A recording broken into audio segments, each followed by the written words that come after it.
afternoon, my friends. Just after 4 o'clock. This is Tuesday, the 26th of April. We are live from talkTV, from the Talk Radio studios, and we're here with Drive Time till 7 o'clock tonight. You're very welcome. And as ever, we'll discuss a whole range of topics and your chance to be involved. As ever, get those phone calls in. 0344 499 1000. The only number you need. You can text me right now, 87222. Start your message with the word talk. Let's get straight to the main news story of the day. The UN has held talks earlier on the war in Ukraine, with UN Secretary-General Antonio Guterres calling for a ceasefire ahead of talks with Russia's Vladimir Putin. Now, Guterres described discussions with the Russian Foreign Minister Sergei Lavrov as frank, to be honest, but insists that ahead of this visit to Moscow, he is a messenger of peace. This comes after what can only be described as a stark Russian warning of a real threat of World War III. But a Ukrainian foreign minister said that Sergei Lavrov is just trying to scare the world into supporting Ukraine. I'm delighted to welcome Vadim Prystaiko, the ambassador for Ukraine to the United Kingdom. Been on this show before and delighted to be back.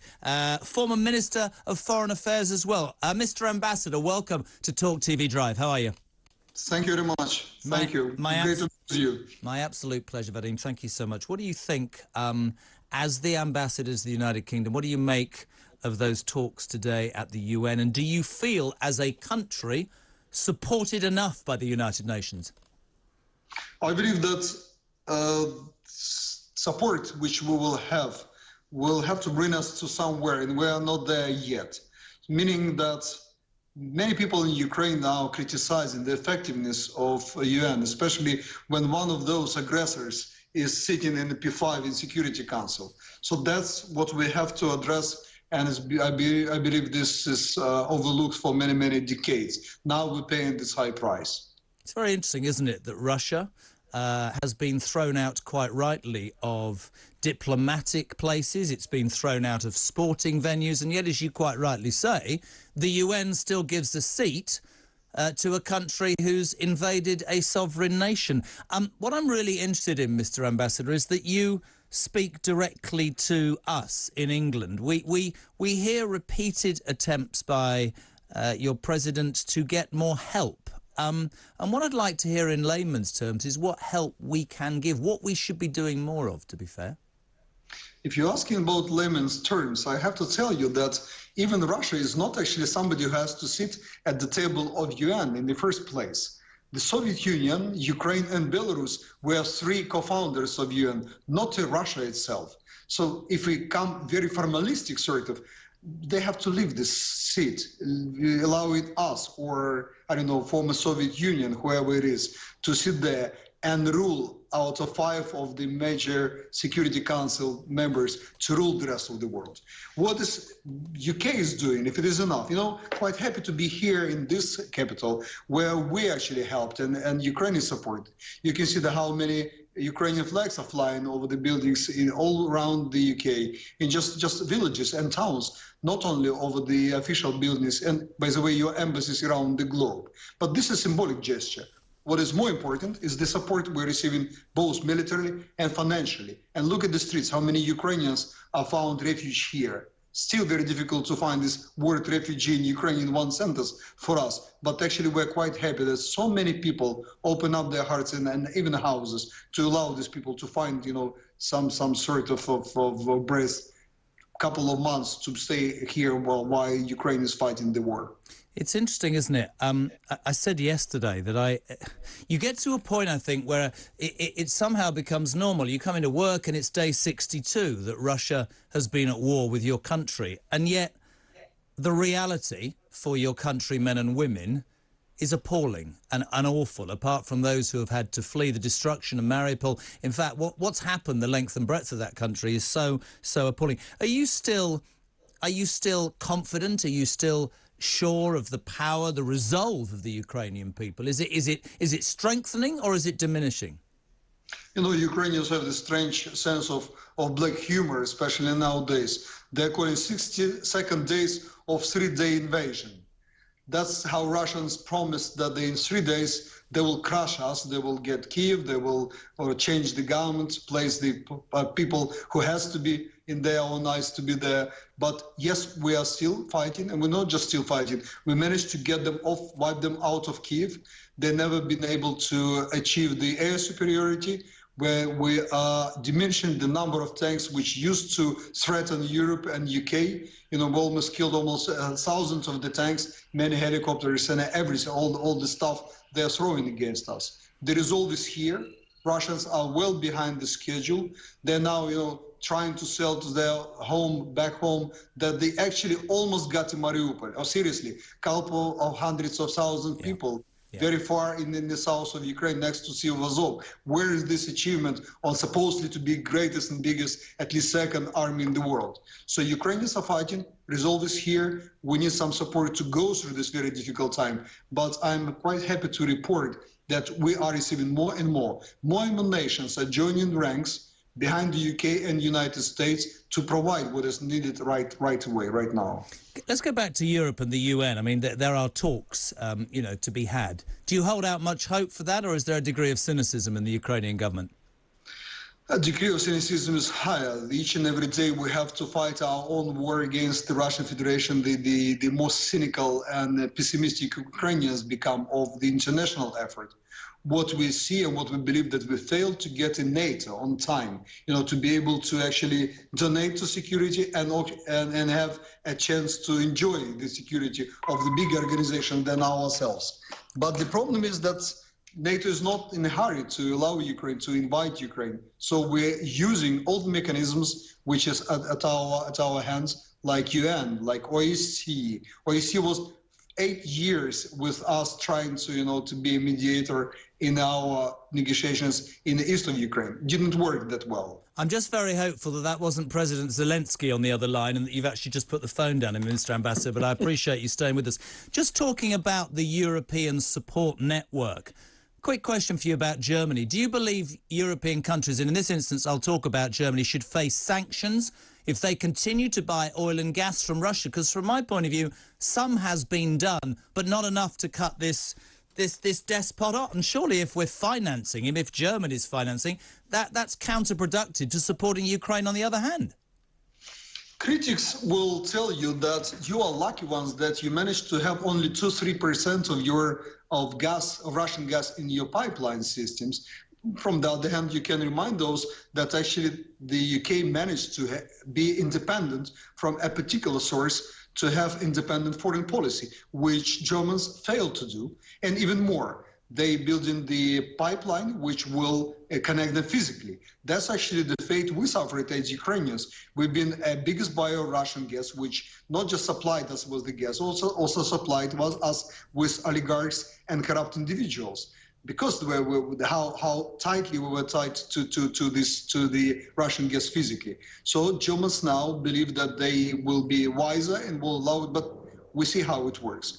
On interesting another figure, that all the companies which are working now in the Russian Federation, the Western companies, they're paying tax which will cover a third of all military budget of Russia. So each and every third bullet coming into our defenders is financed by the taxations of the companies, Western companies. So you see, we see this connection between our comfortable doing business in Russia and actually what they are now able of doing, because they've been pumping up their resources with these petrodollars and pounds and marks. Mr. Ambassador, answer me this question, because I asked somebody the other day and they didn't manage to answer it.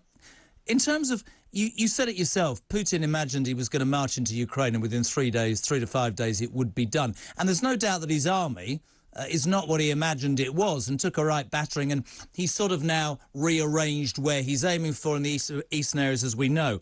Do you think if you'd had more help, militarily, logistics-wise, in terms of equipment, very early on, from day one, because every day I hear, the Americans are giving $800 million, we're doing this, and on this side of the pond we're doing everything we can, but if it had been done sooner, do you believe it would have made a marked difference?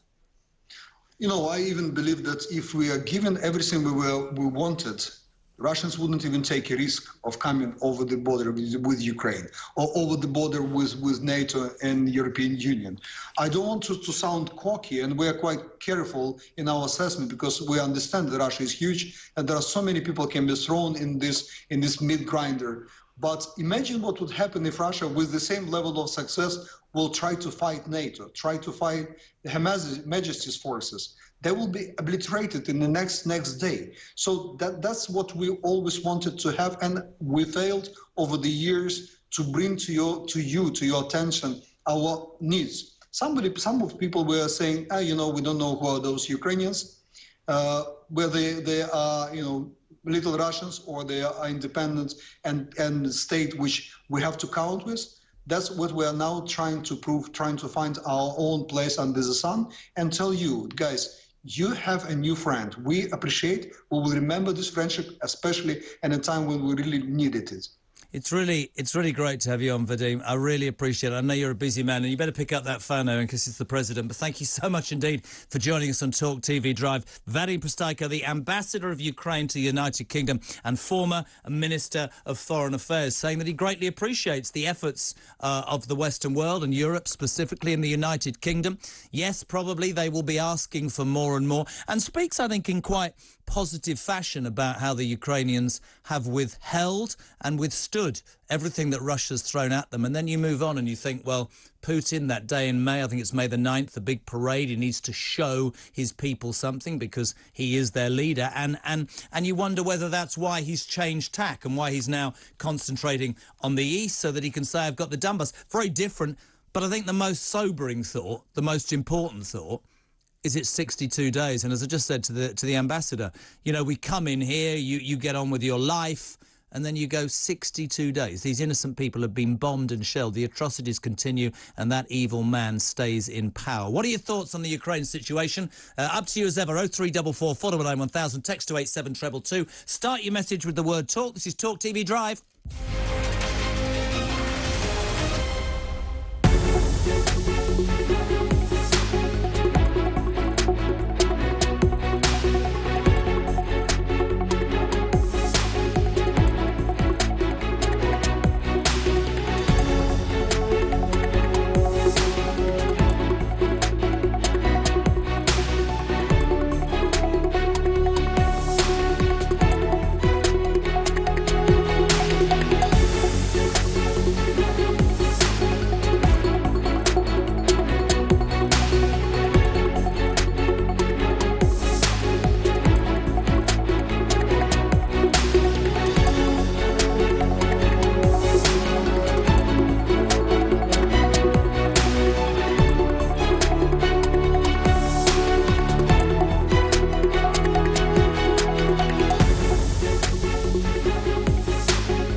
What gets too much airtime?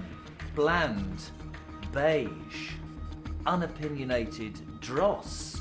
I think the British public want to be able to be of an opinion, want to be able to be involved. That's the great thing for me about talkTV. People will be able to get involved. I just think that we misjudge the British public if we tell them the whole time what they should be thinking. I am sick and tired of watching television that tells you what you should be thinking, talks at you rather than with you.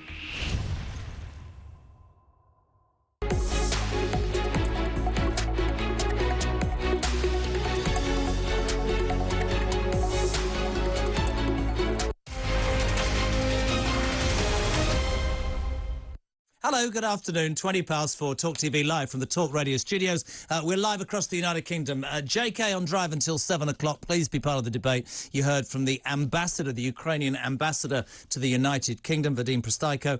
Your thoughts on that crisis? We'll continue that discussion, actually. Having heard from the ambassador on his response to the upcoming UN talks on the war, the US, under Biden, has vowed to move heaven and earth. That is what he says overnight to help Ukraine, as 40 nations have come together in Germany to discuss supplying extra military aid to the country. Now, the former commander of the US Army in Europe, Lieutenant General Ben Hodges, joins me now. Ben, good afternoon. Welcome to talkTV Drive. How are you? Great, Jeremy. Thank you. You know, the one question that I want to ask, and forgive me if this is a bit direct. 40 nations are now meeting, right, to work out, well, because apparently they're going to move heaven and earth to Ukraine. What I said to Vadim Prostaiko just then was, it was pretty obvious early doors when Putin decided that it was going to be done in 3 to 5 days, that wasn't the case. And there was real weakness in the Russian army. Why on earth didn't the United Nations or the world in its entirety do more quicker to nip it in the bud at that point? Why are we talking day 62? Well, Jeremy, it's a fair question. I think, of course, the Russians must be asking themselves, how in the hell, after 9 weeks, they have still not even captured Mariupol, which should have been the first city to fall, and yet they've not been able to root out the remaining defenders there. And I think we're going to be talking about Mariupol the way we talk about the 300 Spartans one of these days. The West, including my own government, we were so concerned, I think in an exaggerated way, concerned about escalation and somehow getting to nuclear conflict.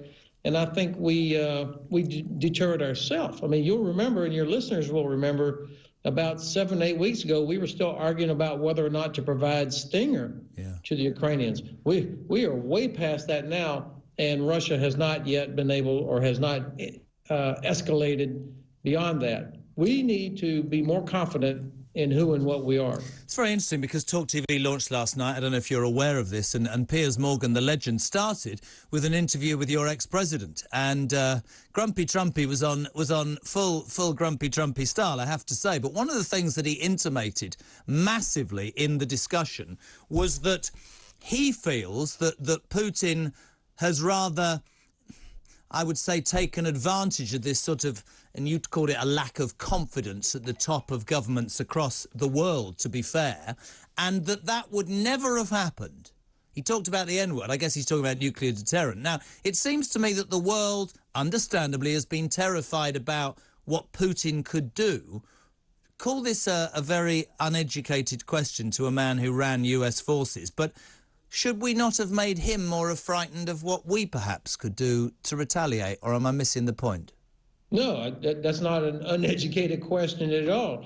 It's exactly what we should have been doing. Now, the former president, has convenient memory lapses there. We lost 4 years of building alliance unity and holding the Kremlin accountable during his administration. Now, here we are. Of course, we should be telling the Kremlin, say, look, the last thing you want is a conflict with the 30 nations of NATO plus other partners. This is about democracy versus autocracy, and the combined military, economic, political power of NATO compared to what Russia has, it dwarfs them. And we don't have to retaliate with a nuclear weapon if they were to decide to, in some scheme, to use a tactical nuclear weapon or a lower yield. there's so many other things we can do. This is what the F-35 was made for. I'm an Army guy, but F-35s could destroy everything that Russia has inside Ukraine, and I think the Russians know this. So how would you have done things differently? Because if I talk about myself as a person who wakes up every morning and reads this, and it's abhorrent, and it doesn't. And we can all sit here and wring our hands, and we can all sit here and say, what can be done? We can offer our homes to Ukrainian refugees. We can wring our hands in horror at the humanitarian disaster. We can watch the atrocities in Mariupol. We can think, this is not right. This is not right. What would you have done differently to avoid what is ongoing bloodshed, and sadly seems to be something that people are coming to just not accept, but, oh, it's day 63. It's appalling. Yeah, well, that's very well stated. You know, I'm old enough to remember 1995 Srebrenica, where UN-mandated European forces stood outside the city of Srebrenica while Republika Srpska forces murdered 8,000 Bosnian men and boys. And so it's starting to feel a little bit like we've got to get in there to prevent the continued murder of innocent Ukrainians. Now, look, there's no responsibility or weight on my shoulders. I'm an old retired guy. So, of course, the president, the prime minister, the chancellor, they have to take serious the potential threat. But I think we all are coming to realize that the likelihood of Russia using a nuclear weapon is actually extremely very small. So I did an analogy, Ben, early on and got slaughtered by a few people when I said that I felt that Putin was almost trying to, if not having succeeded, to call the bluff of the world, right? You talk about that nuclear deterrent and that option that he has. 70 years ago, and I'll be called a warmonger, another man did exactly that. He managed to bluff his way all the way to Calais. And I just sit here and I think to myself every day, where does it end then? Where well, he's going to go into Sweden. He's now saying if Sweden and Finland want to join NATO, they'll be in trouble. Are we allowing this man to be more powerful, to be more confident, and to be more calling the shots than we should be? I just don't know. I don't have the answers. It just annoys me, if I'm being honest with you, pal. Well, look, I assumed you're being honest with me. I think that was the case in the first 2 or 3 weeks, but now almost everybody is waking up to the reality. And this is why you see Secretary Austin with 40 of his peers meeting today in Ramstein. The Secretary of Defense and Secretary of State yesterday in Kyiv talking about we're going to help Ukraine win. I mean, that's a significant change. We're going to win. That means we're not worried about provoking Russia anymore. We're going to help Ukraine win. That demonstrates a significant maturation of the thinking and the recognition of actually how weak Russia really is. What would be a victory? Final question, sir. What would be a victory for the rest of the world? And do you imagine that Putin might save face, take places in the East and then disappear? Or do you think he will continue and continue and continue because he's a madman, essentially? Yeah, well, okay, for sure. If we don't achieve this victory that Secretary Austin talked about, if Ukraine does not win, then you and I will be having this conversation a year from now, because the Russians will just wait for us to lose interest and then they'll start back up. Winning equals, number one, Russian forces pushed back to pre-24 February line. Number two, long-term commitment by the West to full restoration of Ukrainian territorial integrity. That means Crimea and Donbass. Number three, these tens of thousands of Ukrainians who have been kidnapped and deported from Ukraine into Russia, they're brought back. And then number four, we damaged Russia's ability to threaten its neighbors anymore. I like the way you're talking. Always a pleasure. Lieutenant General Ben Hodges, former commander of the U.S. Army in Europe. Thank you so much indeed for being part of talkTV Drive. Almost 4:30 headlines on the way if you want to be part of the show. Oh, look, it's on screen. 0344 419 1000. Well done, Suze. 0344 419 1000. You can text me right now. See if she's quick. 87222. Start your message with the word talk. We will get you on. Oh, and also, by the way, I am very, very excited to tell you that Eddie the Eagle Edwards is here. We don't need Donald Trump. Honestly, we don't need anybody we don't need Donald Trump or Boris Johnson. We've got Eddie the Eagle Edwards this hour on Talk. What gets too much airtime? Bland, beige, unopinionated dross. I think the British public want to be able to be of an opinion, want to be able to be involved. That's the great thing for me about talkTV. People will be able to get involved. I just think that we misjudge the British public if we tell them the whole time what they should be thinking. I am sick and tired of watching television that tells you what you should be thinking, talks at you rather than with you.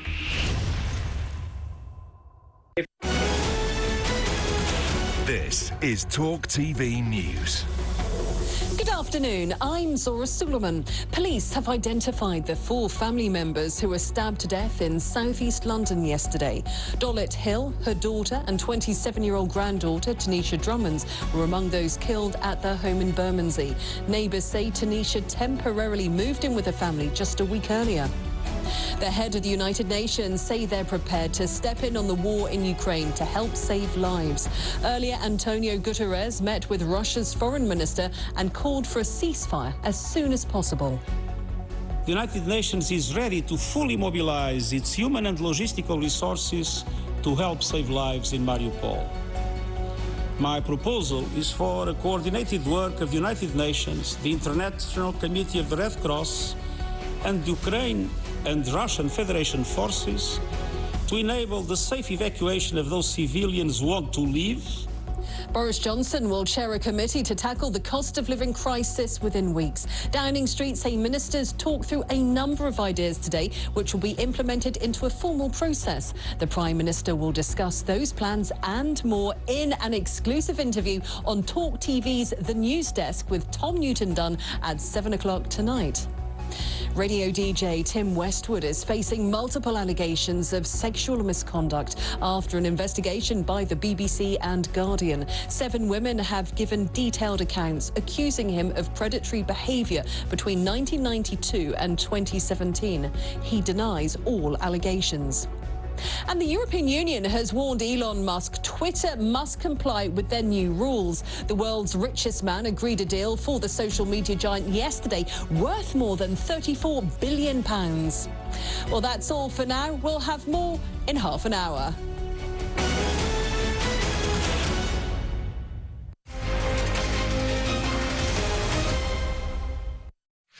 Oh, hello, welcome back. 28 minutes to 5 o'clock. This is talkTV live from the Talk Radio studios. And half an hour late, if you're used to this show on the radio, you should be used to it now. My sidekick, trusty sidekick, our political editor in a slim fit shirt. Nope.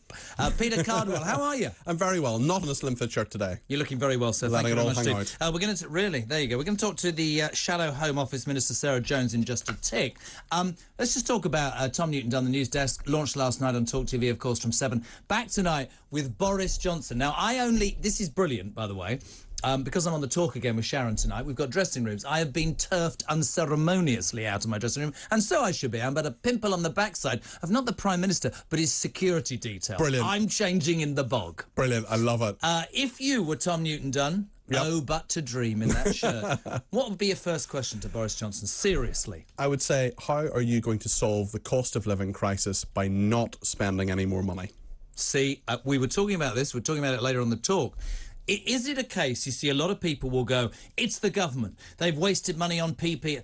I'm not interested in that. Do we have to tighten our belts? Do they have to lower taxes? I was quoting my old mum. Genuinely, she used to have a ledger. Every month would be what's going in and what's coming out, and there was a balance.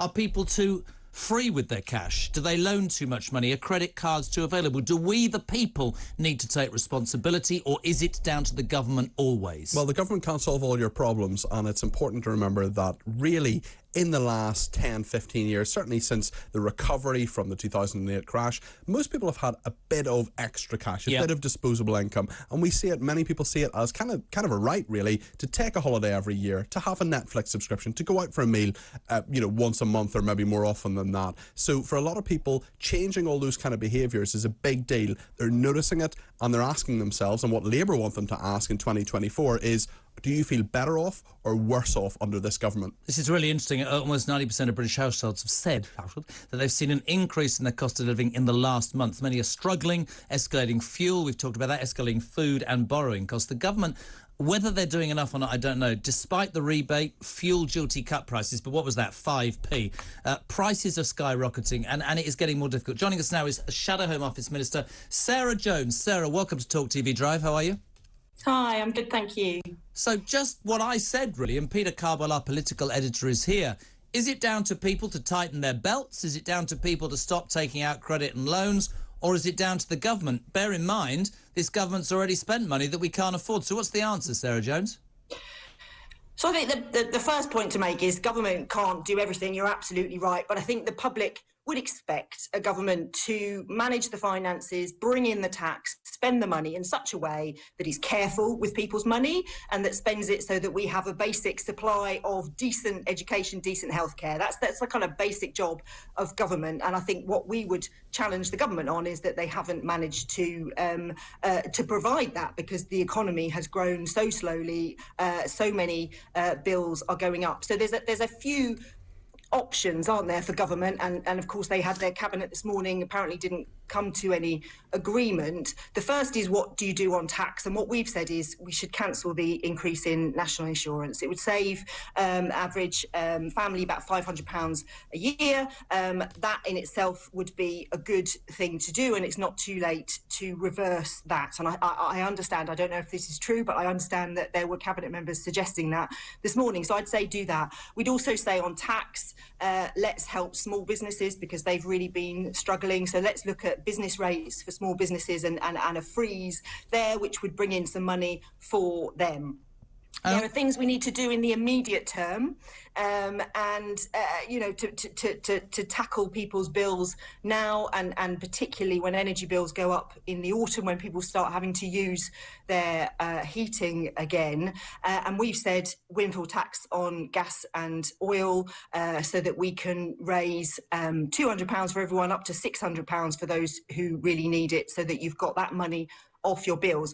And then there's all the long-term stuff that, of course, the government should have been doing in the meantime. But things like insulating homes, the beauty of being able to increase insulation in homes is you're not only creating jobs, but then you're making sure people have less energy bills to pay in the long run. So if you have an insulated home, you'd pay on average about £400 less. All right, let me jump in, Sarah. Peter Carr was getting his ears in. Are you ready to go? Not yet. All right, fair enough. The two things, Peter, that I would say that the government, and listening to what Sarah has said, there is some things that one would agree with and some perhaps not. But why would the government not cut national insurance? And Sarah makes the point that she believes people in Cabinet were talking about this. And why is there such a disagreement in this windfall tax? I'm a layman. I'm not a government minister. I'm not a political editor. But there are massive companies making billions of pounds worth of profit, and people can't heat their houses. That's a simple thing to do if you're the government, isn't it? The quick one on national insurance is that we've spent £408 billion on getting people out of the pandemic, out of the lockdown, with that furlough cash. Labour supported most of that. We're also in a situation with a windfall tax. The government argues, and people will agree or disagree with this, but the government argues that if you tax companies too highly, they will go elsewhere. They will take their services elsewhere. We'll sell it to somebody else then. That's one option, certainly, but I'd be interested to hear what Labour would do differently. And a windfall tax, certainly, I mean, we've got the highest tax burden since the war. Labour presumably want to increase that, Sarah Jones? So we don't want the tax rises to fall on those who are least able to pay them. It's as simple as that. And most able to pay them, I assume you mean.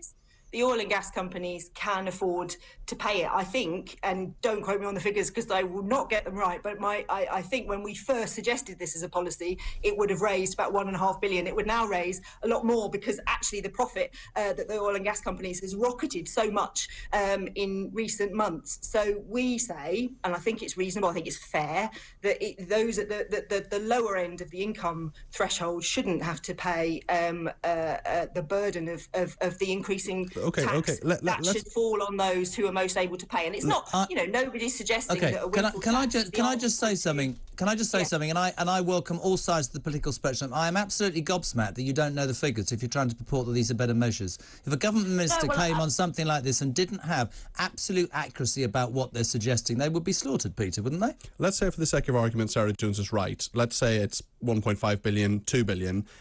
The government spent £408 billion on furlough, on getting us out of it. How do you square those numbers, Sarah Jones?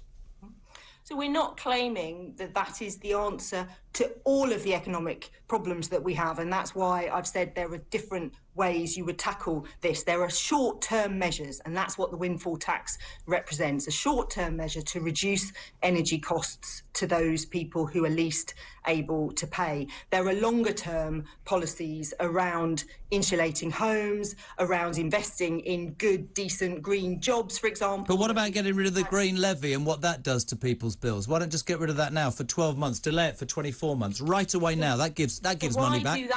Why do that and not introduce the windfall tax? Why do something that is going to damage our ability to reach our climate change targets and, to get more renewable energy? Let me because better in the long term. Why do that? Let me for both of you, because I've always wanted this show to be about the people who listen. Let me read this to both of you quickly. We've got a minute. Unfortunately, Jeremy, my outgoings are now more than my incoming money. I can't cut back anymore. I get paid Friday. I have £7 to my name and only £8 left on the electric meter. I'm a working mother of 2, and I want you people to know I'm struggling to feed my kids. That, out of London-centric news, whatever, that's the reality. 30 seconds, Sarah Jones. What are the Labour Party going to do for that lady? Well, we try and reduce her bills. We also want to look at universal credit and the way that works, because it's not giving people basic money to eat, and we have to do something about that. We have to get the economy moving as well, because the way to tackle inflation is to get the economy moving, get things working so that we can actually have a proper economy where there's more money flowing, so we raise more in taxation. That's how you reduce government borrowing. That's how you help people who need it the most, is to get the economy moving. So we would do that. But there are some short-term measures. Let's look at universal credit. Let's look at people's energy bills so that we can help people now. Thank you very much indeed, Sarah Jones, Shadow Home Office Minister. 30 seconds, Peter Cardwell. That's the reality, right? Absolutely. And that the texter that has contacted us today here at Talk TV will be typical of so many people who are looking to politicians saying, how are you going to help me? Government is meant to be there to help the most vulnerable, people who can't help themselves. And there are a lot more people now who are in that position than there were a year ago. What are your thoughts, my friends? 0344 499 1000. We'll put your calls on your text to 87222. This is Talk TV.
I'm Tom Newton-Dunn, and this is Talk TV. The most memorable moment in my career, without sounding completely conceited, it has to be interviewing President Trump in the Oval Office in the White House.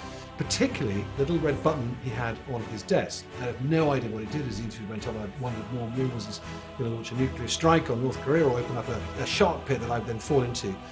Turned out he pressed it right at the end of the interview, and in walked a butler with a tray carrying a Diet Coke. It was a Diet Coke button.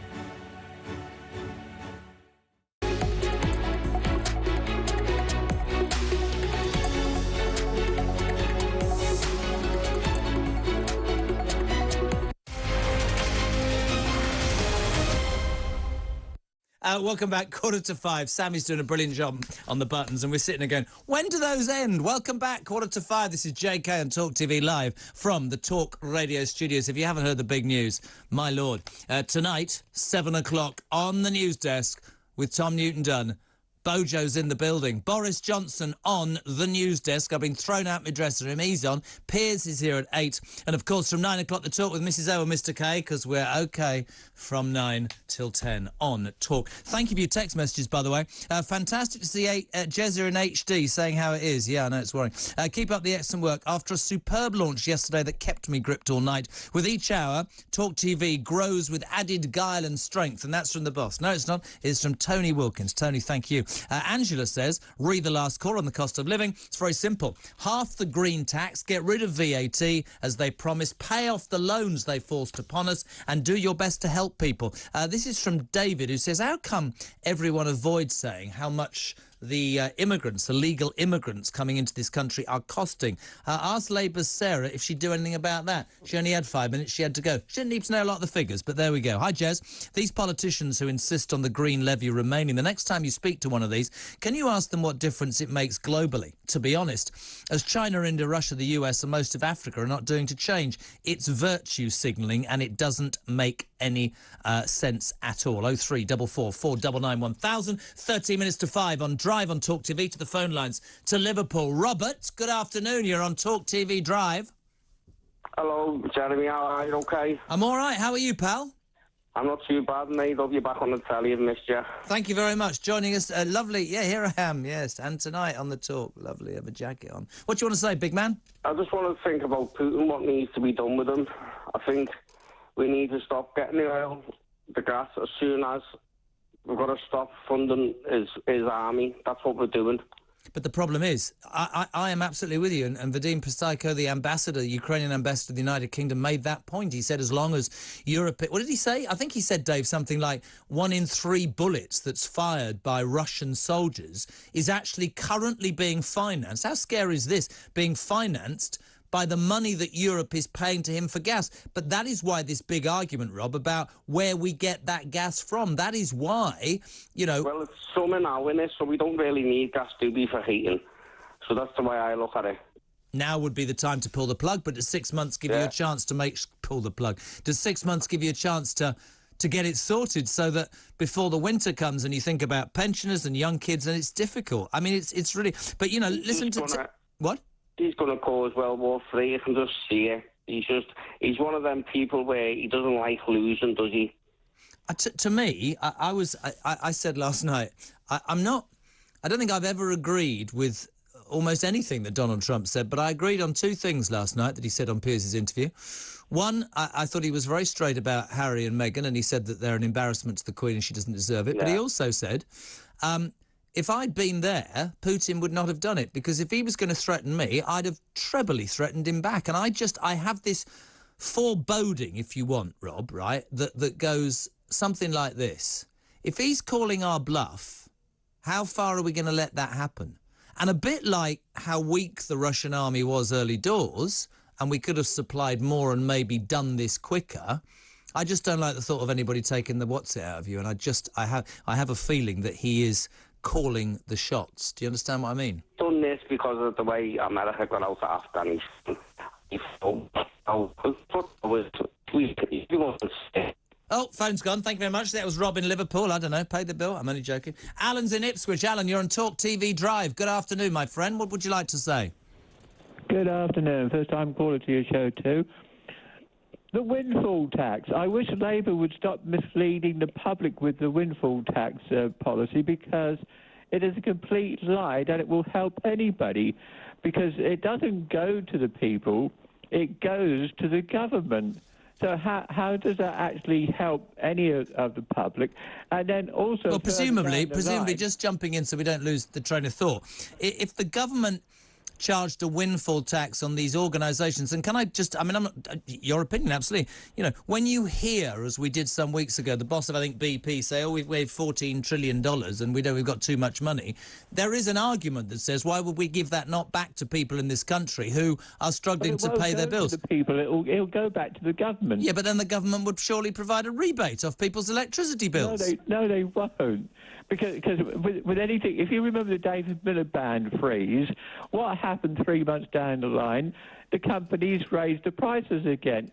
Exactly the same will happen with a windfall tax. Is you'll get a freeze, which, by the way, won't happen for at least another 3-4 months down the line, because it will have to be voted on in Parliament. Okay, so so you sound like an opposition MP, and that's great. What would you do? 1 minute. What would you do to help people, or what should we be doing in and during this cost of living crisis? I would put a cap on the energy prices for 2% for 5 years. You would what? I would do, because that would give it a chance to come into effect. It would give a chance for the money to get back to the people, and it would drive the cost of the energy down. All right, your opinion. Right, Dave, thank you very much. Do you want to go to this or another caller? Right. Piers Morgan might have started his show with one of the most divisive and polarising characters in world politics in Donald Trump. Tom Newton-Dunn might be gearing up to speak to Boris Johnson, but my next guest is someone that unites opinion as a cult hero and British sporting legend. In 1988, he became the first competitor since 1928 to replace or even represent, he should have been replaced, Great Britain in the Olympic ski jumping, where he came last. Eddie the Eagle Edwards, how are you, my friend? I'm good, thank you very much. So you can't even turn up for this on time, can you? What's wrong with you, man? If I don't get the right link, how can I do it? I'm old. Listen, welcome to Talk TV. I'm sure you've been asked this before. Do you ever regret doing it? Did you love it? Was it fantastic? I do remember watching you fall and come last. It was hysterical, man. Yeah, no, it was fun. It was, well, for me, it was going to be the beginning. I was a beginner when I went to Calgary, and I was hoping to jump for the next 20 years, but I got so much attention at Calgary, they didn't like it, so they kind of kicked me out of the sport, really. Do you feel it's do you feel it's very English to celebrate? Please take this the right way, because I could say it about myself on numerous occasions. Do you feel it's quite a British thing to celebrate failure with such massive sort of, wonderful, marvellous? He's rubbish. You know what I mean? Well, kind of, I suppose. I mean, we celebrate, triers and the underdog, and we always have, and I think we always will. You were a plasterer. Yes. And now you're sitting in your nice house with your drinks cabinet. I can see over your right shoulder. You had a movie made about you, man. What was that like? Did they pay you the big money? Well, they did, but my ex-wife got all that. Oh, that's another story. It's another life. I'm not going into that, son. Yeah. So did you ever? I mean, come on, a plasterer from wherever you came from, right? Having a movie, a Hollywood movie, it's amazing. I know. It's it was great. I signed the deal to make that film 23 years ago. And I didn't think it was ever going to be made. And then I won Splash, the first series of Splash, and that was the impetus then to make the film. In terms of life-changing, of course, absolutely life-changing for you. Still get recognised? Oh, everywhere, yes. Do you? Whether I'm plastering or whether I go shopping, whether I'm speaking, yeah, I do get recognised a lot. What do people say? What do they say? Do they go, oh, Ed, you were great? What do they say? Yeah, most 99% of the time they say, we loved it, we loved the film, we loved what you did at Calgary, we loved everything that you achieved, so yeah. There you are, look, there you are in the old famous glasses. Look at that. You've got the same jacket on from 40 years ago that you've got on now. I've had this for 30 years, this top. So my producer has gone out. I've already asked you if you made money. You said your ex-wife's got it. Do you still ski, man? Do you still ski? Yes. Yeah, I just got back from Austria about 2 weeks ago. I was in Mayhofen. I was in France before that. Do you ski jump? Ski jump occasionally. Do you ski jump? What's your furthest ever jump? 119.5 meters. How far? 119.5 meters. See, that's quite good. What did you manage in the Calgary Olympics? About 3 foot, wasn't it? 71. So you're getting better. There could be a comeback. There could be a comeback, Eddie. And Yes. listen. Very quickly, because it's great. You set up a campaign to get tradesmen recognised as they're set to their busiest year since lockdown begun, and I absolutely accept that. Just very quickly, why why do you think I should be proud to have you on this show? I mean, I don't know if you heard me say Piers Morgan had Donald Trump. Tom Newton-Dunn's got Boris Johnson at 7, but I wanted Eddie the Eagle. 20 seconds. Well, I'm better looking than Donald Trump. I speak more sense than Donald Trump. And yeah, I was coming on actually to talk about my building side, my plastering, because I was promoting manomanopro.com. You know, it's to help plasterers, get, order stuff online and they can carry on their working. It saves them time and money and effort. So that's what I wanted to do. But yes, I'm better looking than Donald Trump. Not difficult, is it, Eddie the Eagle Edwards? We'll put that stuff up. You're a very nice man. Thank you. And if you want a plasterer, Eddie the Eagles will jump all over it. There you go. Numbers to be confirmed. Thank you, my friend. Talk TV Drive, almost 5, 0344 499 1000. We'll do your calls after the news, which is next.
I'm Tom Newton-Dunn, and this is Talk TV. The most memorable moment in my career, without sounding completely conceited, it has to be interviewing President Trump in the Oval Office in the White House.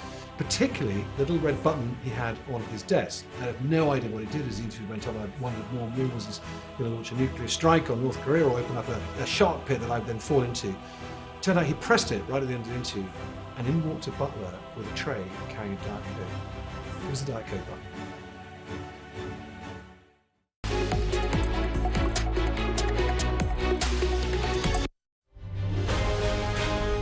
TV, on radio, and on your smartphone.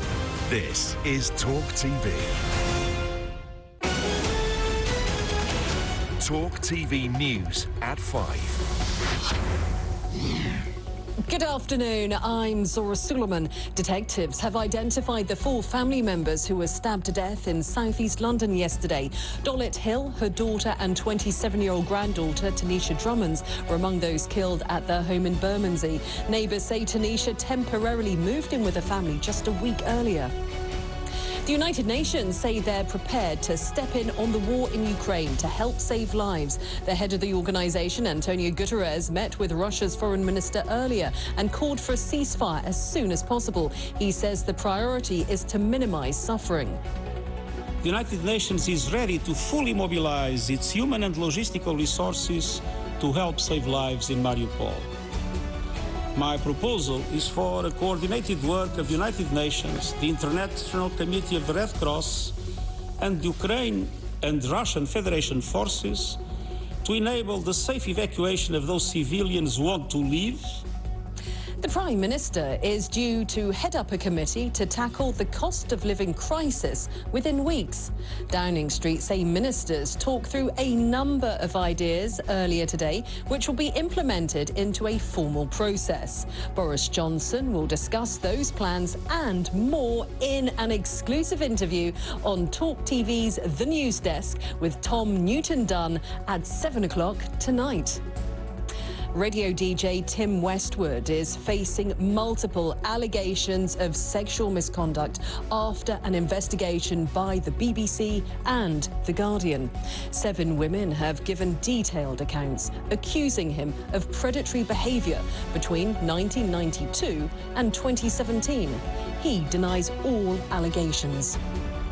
P&O Ferries have said that they will launch a full investigation after one of their ferries lost power earlier today. The boat was adrift in the Irish Sea for about an hour, 5 miles off the coast of Larne. They say the incident was caused by a temporary mechanical issue, but the boat continued with its journey shortly after. And police have released new footage showing the moments before and after the fatal shooting of a cinematographer on the set of Alec Baldwin's film Rust. Alina Hutchins was killed when a prop gun was fired by the actor. And the European Union has warned Elon Musk Twitter must comply with their new rules. The world's richest man agreed a deal for the social media giant yesterday worth more than £34 billion. Rules state that tech firms must comply in tackling illegal and harmful content. That's all for now. Now time for the weather.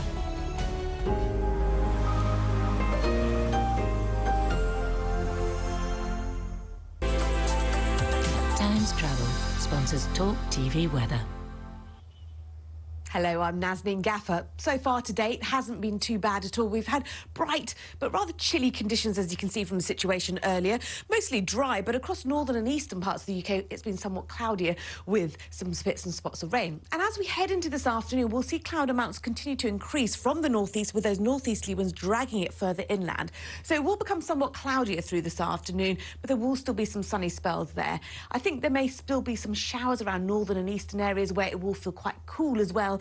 Near the brunt of those winds. So the further west you are, the brighter and milder it will be for today, and that's evident in the temperatures. So not a bad looking day. That's mainly due to the fact that we've got high pressure still in charge, and it will still hang around for the rest of the week. Into tonight, I think we're going to see a lot of those daytime showers start to fade away, so it will be a mainly dry and clear night. I think a few will still carry on across the far north and down towards the parts of the southeast.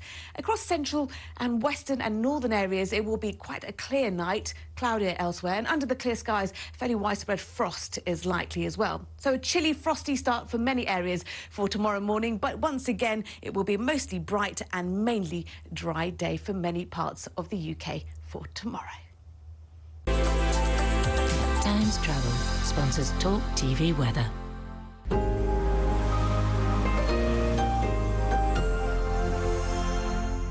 On the news desk tonight, we have an exclusive interview with the Prime Minister, and I'll be asking him about the Ukraine war, the cost of living crisis, and the Partygate scandal. So join me and the PM at 7 p.m. tonight on Talk TV.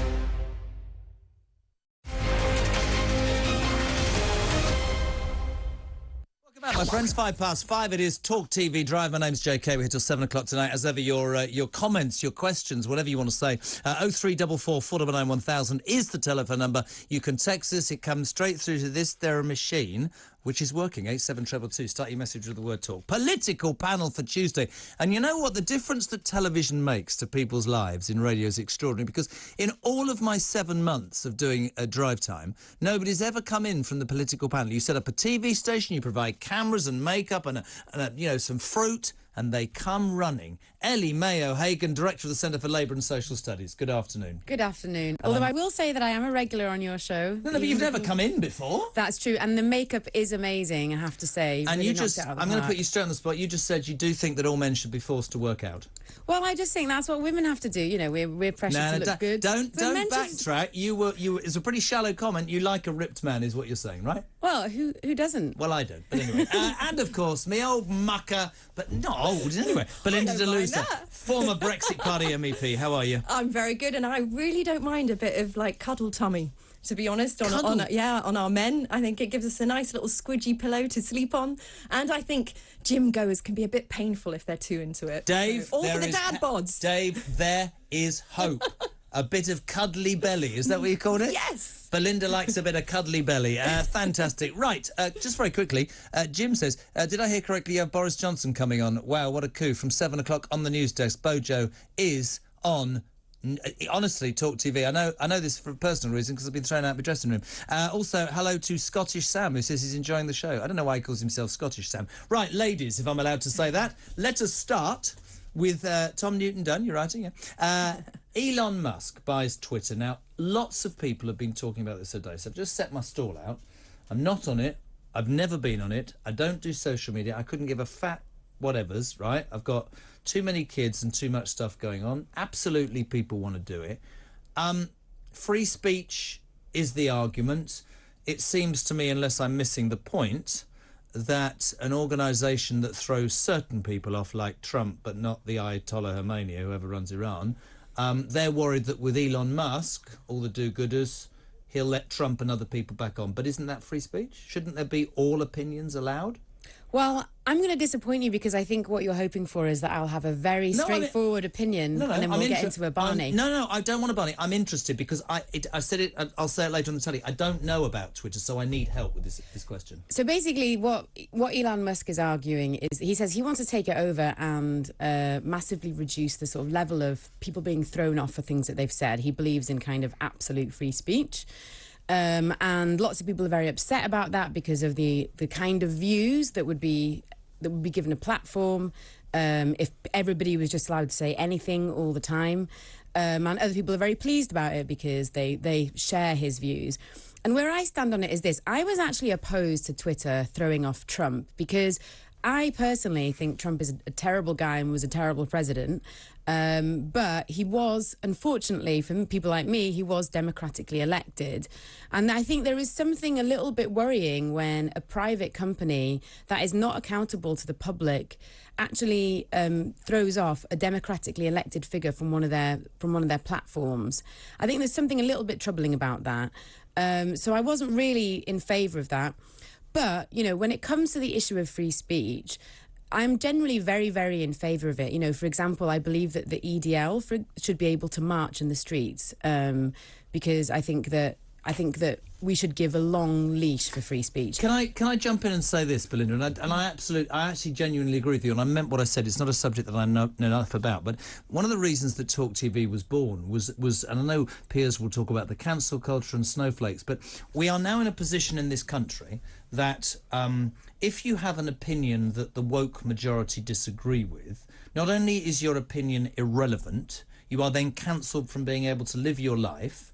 And I would think that free speech, as you've intimated, and I'd be interested in what you say, Belinda, should include that which you would spend your life disagreeing with. But you can disagree with it. They are entitled to give it. Is that not right? Oh, God, absolutely. I do think there has been a direct effort from the sort of progressives, the so-called lib left elite, to control the narrative, whether it's in schools, universities, on social media platforms, because they cannot convince the electorate of their arguments. You know, they haven't been, I don't know how long it's been since Labour's been in power, but there's a reason for it. They cannot convince the country of their arguments. So where do they go? The left start to infiltrate social media platforms, start to, circle people off where they can't be offended, and people like J.K. Rowling, throw them to the dogs, or Trump, throw them to the dogs, but, you can't insult Meghan Markle. And then you start to feel like, well, people can't say what they mean on Twitter because there's a trial by Twitter. They can't say what they believe because the Twitter mobs jump on them. This is why I don't understand why people do it. I've got a very genuine story that I've told before about a person who's quite well known, so I won't name them, and we had dinner one day in Manchester, and he obviously did whatever it's called, a tweet, and said having dinner with JK, and within 5 minutes his face is all contorted and he's getting angry and steam's coming out of his ear. Why? They're insulting both of us. You just damn well asked for it. Yeah. Why would you tell them and not be able to take it? That is genuinely how I see it. I don't understand. Well, you're looking at the wrong person, because I only use Twitter really to talk about my work. I don't really engage. You don't do private stuff? No. So I would agree with you about that. I don't really understand why people want to put their private lives on social media, but people do. But I think, in terms of this idea, so I think the first thing I want to say about this, in terms of the woke majority, I'm always confused about who that is, because a lot of these people that we say have been cancelled by the woke majority are actually doing just fine.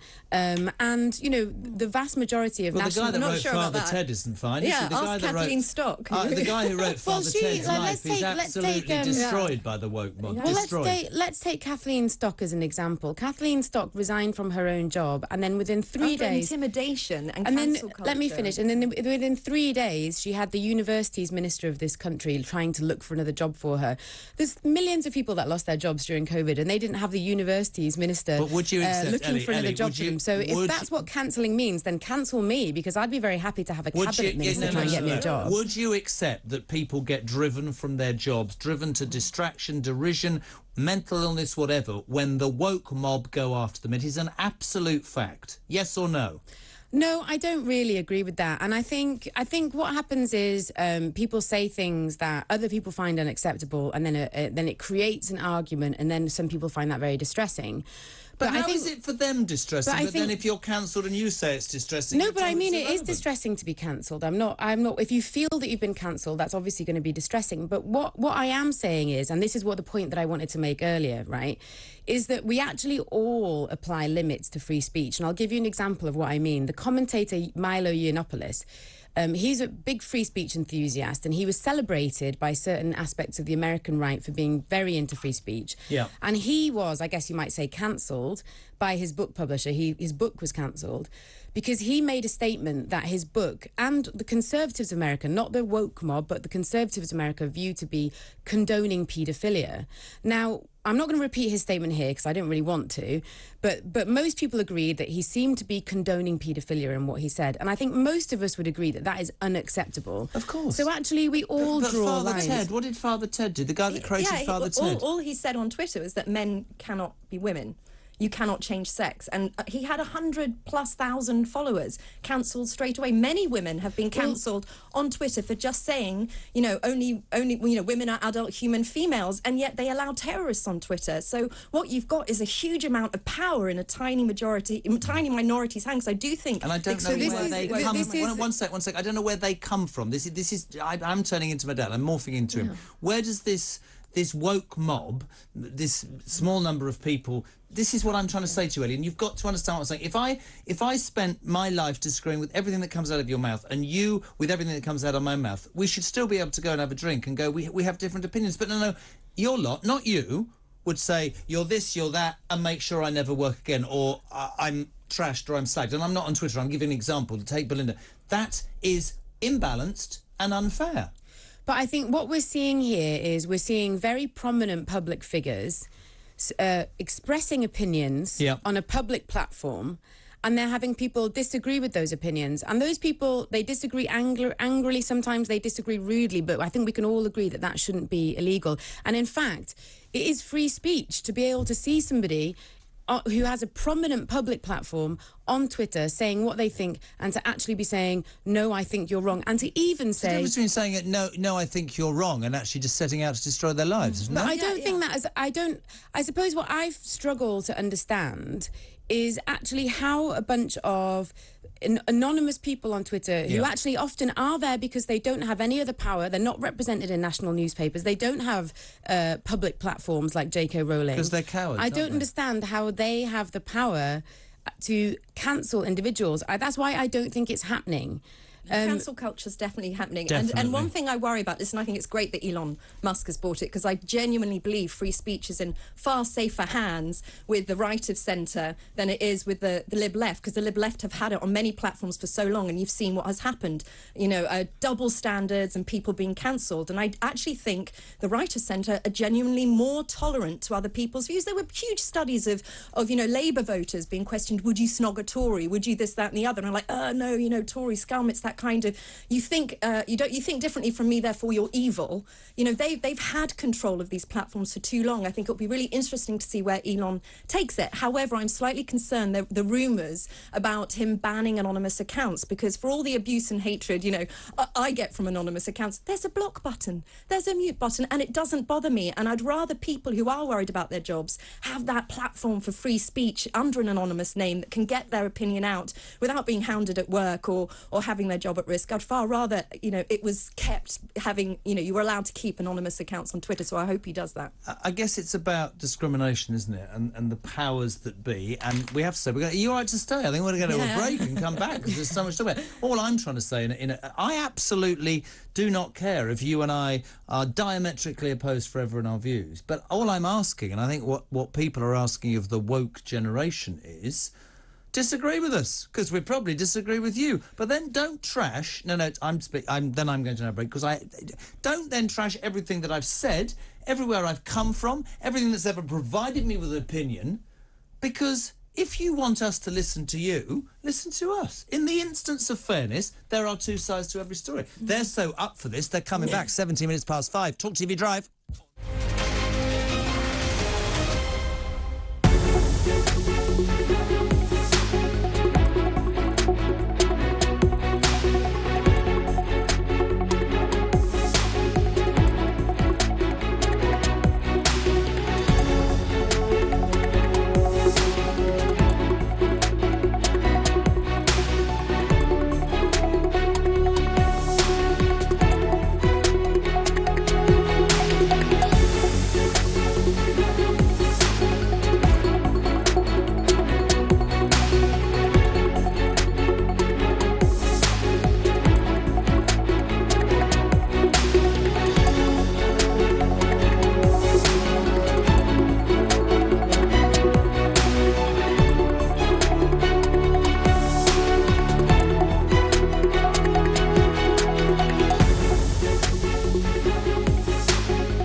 I'm Julia Hartley-Brewer, and this is Talk TV.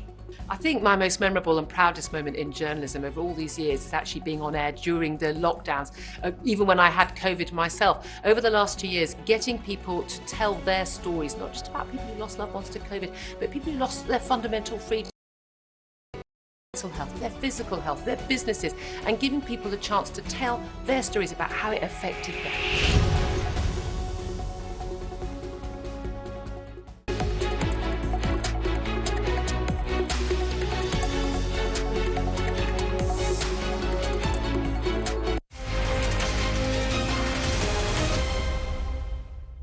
5:20. This is Talk TV Drive, JK until 7. Delighted to be joined by Belinda de Lucy, former Brexit Party MEP, and Ellie Mayo-Hagan, Director of the Centre for Labour and Social Studies. We've done Twitter, and I've used you both absolutely, because later on, when I have to talk about Twitter on the television with Sharon Osbourne, I'll know what I'm damn well talking about. Cost of living crisis, to me, is the main and should be the main concern. A lot in the Labour Party, Ellie, saying this week about Starmer, including Lisa Nandy, I think, the levelling up shadow, who's put her head above the parapet and said, we need to be putting forward constructive policies to help people. We had this email I read earlier, a lady that's literally can't afford to pay the electric. The Labour Shadow Home Minister came on and said, oh, there should be a windfall tax, we should cut national insurance. There was a cabinet meeting this morning, rumblings, Belinda, that apparently several in the cabinet also believe that should go. What would you do short term? Green levies, windfall tax, national insurance? Yeah. How do we make people in this country, not in Islington, how do we help them eat? We suspend green levies immediately. I think it's a sort of middle-class guilt trip, all this green stuff at the moment.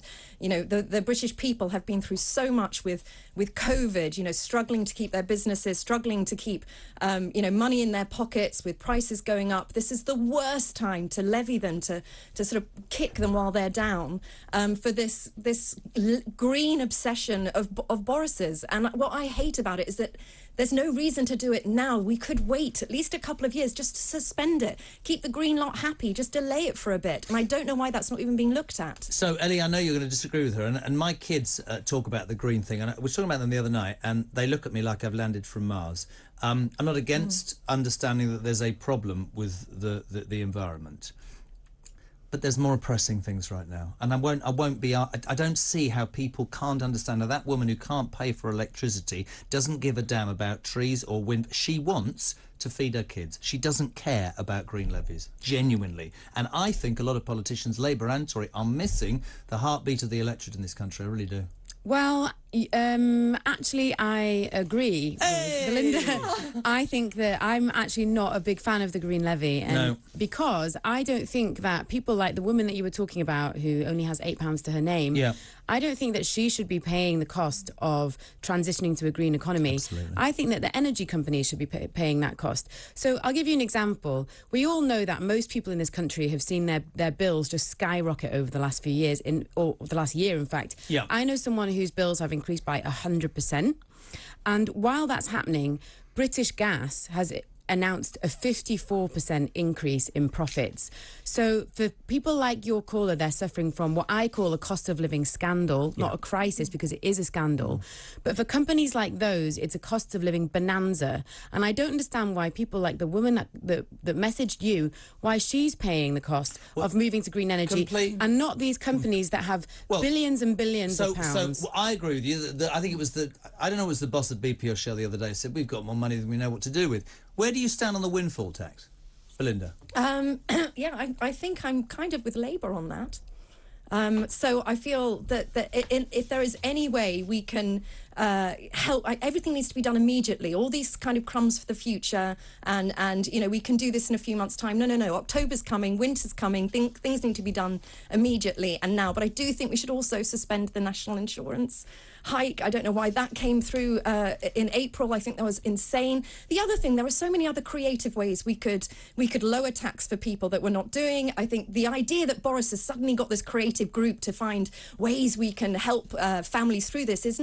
hasn't met for 6 months. They're procrastinating. They're coming up with delayed, boring, unimaginative ideas. So, for example, France in 2016 set a law that said all supermarkets, it's illegal for them to waste food. And so at the end of the day, they gave all the food away for free. Why aren't we doing this now? People are hungry now. People can't put food on the table now. Why doesn't Boris just come out quickly and say, right, all supermarkets, at the end of the day, let all the families who need it, who have passes or whatever, just to come and collect the food instead of throwing it away. We have to be quick. 4 minutes, I think. Should doctors only work 9 to 5? Ellie May Hagan. Well, I think what the bigger issue here about doctors is that there aren't enough doctors. Even Jeremy Hunt, who used to be health secretary, now admits that he didn't do enough to employ nurses and doctors. So actually there aren't enough doctors at the moment, and doctors are saying that they have not enough. The reason they're saying we need to work 9 to 5 is because they don't think that there are enough doctors in order to be able to manage the amount of patients that are coming to them. What about foreign doctors on Skype dealing with some of the situations and the waiting list? Why wouldn't we do that? Well, that just isn't enough, is it? I don't know about you, but I feel like every time I go to the doctor, I want to see a real human being, and I want to be given proper time to talk about what's wrong with me and to really understand what's going on. Exactly, and that needs investment. It needs the government to properly invest in the NHS. Where are we going to get that money from? Well, I think... Get rid of some of the typists and WP operators, because the National Health Service is a black hole, isn't it? No, I think, what is a government for? It's to look after its people. And I think what we're going to spend money on, if not each other's health, it's the most important thing. And, I think you'll have viewers today watching this who have had really difficult times with their health, and they will know that it's only when you lose your physical health do you realise that it is the most important thing. So I think if we're going to spend money on anything, it should be healthcare. And I don't think, I think it's what you spend it on.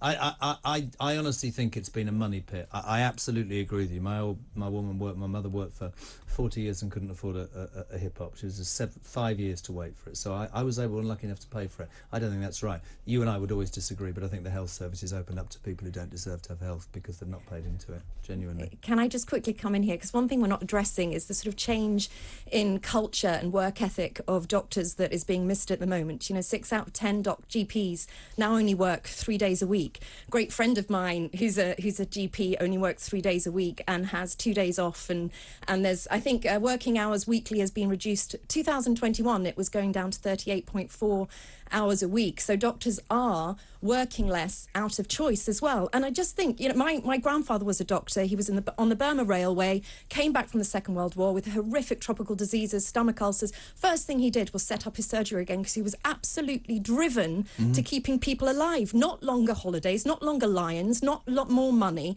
I think we do need to start questioning the motivation of people, studying medicine and whether it is first and foremost for the benefit of patients above salary and time off. It's because it's TV. We're stuck. Well, I've got 1.5 minutes. We're going to love this. Should the extra bank holiday be made permanent? Yeah, I don't know why anybody would argue against that. Who doesn't like a bank holiday? Of course. What do you reckon? 100%. Is this the Thursday before her Madge is 70 years platinum? Is that it on that Thursday? Do you not think there's enough holidays? No. You can never have enough holidays. You get enough holidays if you're a teacher, don't you? About 18 weeks a year. Well... many. I'm turning into Piers Morgan. What's the matter with me this afternoon? Quite a lot of teachers want to leave the profession because they're just exhausted and they're not paid enough. So there's. So the holidays, yes, there's holidays, but also remember how much more expensive holidays are in July. So when you expect the government to pay for that as well, people's holidays? No, what I'm saying is that having 6 weeks off in the middle of the year doesn't necessarily make everything okay. Otherwise more teachers would want to stay in the profession. I'd like to say you're a much nicer person than me, and it's been an absolute pleasure. And I have. Why don't you come in all the time? I suppose you will now. It's television, right? Especially now we know we get our makeup done. Yeah, I know, and the hair. It's never looked so glossy. I know. Well, I think you always look good. I think you'll probably say it's the wrong thing to say. Thank you very much indeed. Belinda DeLucy and Ellie May O'Hagan. That was Talk TV's Drive panel of Tuesday. You going to come back next week? Yeah, why not? Yeah? Sure. Look at that, fully enthusiastic. Right, news... What? I'll get my free hair done. Shallow. News headlines on Talk TV. Coming next, 5:30.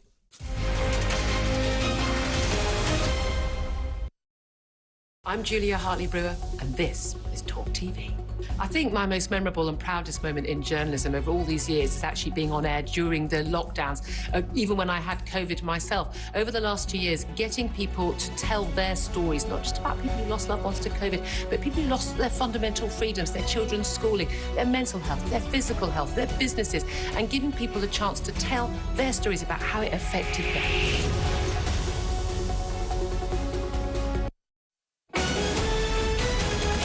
This is Talk TV News.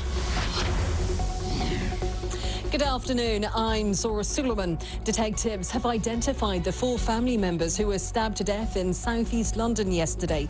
Dolit Hill, her daughter and 27-year-old granddaughter Tanisha Drummonds were among those killed at their home in Bermondsey. Neighbours say Tanisha temporarily moved in with her family just a week earlier.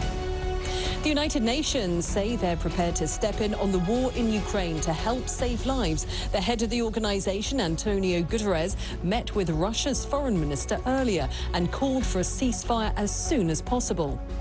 The Prime Minister will head up a committee to tackle the cost of living crisis within weeks. Downing Street say ministers talked through a number of ideas earlier today, which will be implemented into a formal process. Boris Johnson will discuss those plans and more in an exclusive interview on Talk TV's The News Desk with Tom Newton-Dunn at 7 o'clock tonight. P&O have said they will launch a full investigation after one of their ferries lost power earlier today. The boat was adrift in the Irish Sea for about an hour, 5 miles off the coast of Larne. And police have released new footage showing the moments before and after the fatal shooting of a cinematographer on the set of Alec Baldwin's film Rust. Helena Hutchins was killed when a prop gun was fired by the actor. Amber Heard told Johnny Depp he will die a fat, lonely old man during an argument on their wedding day. Testifying in court today, Depp's estate manager also said she witnessed Heard grabbing at his clothes and viciously pulling him. The actor is suing his ex-wife after an article she wrote claiming to be the victim of domestic abuse. Well, that's all for now. We'll have more in half an hour.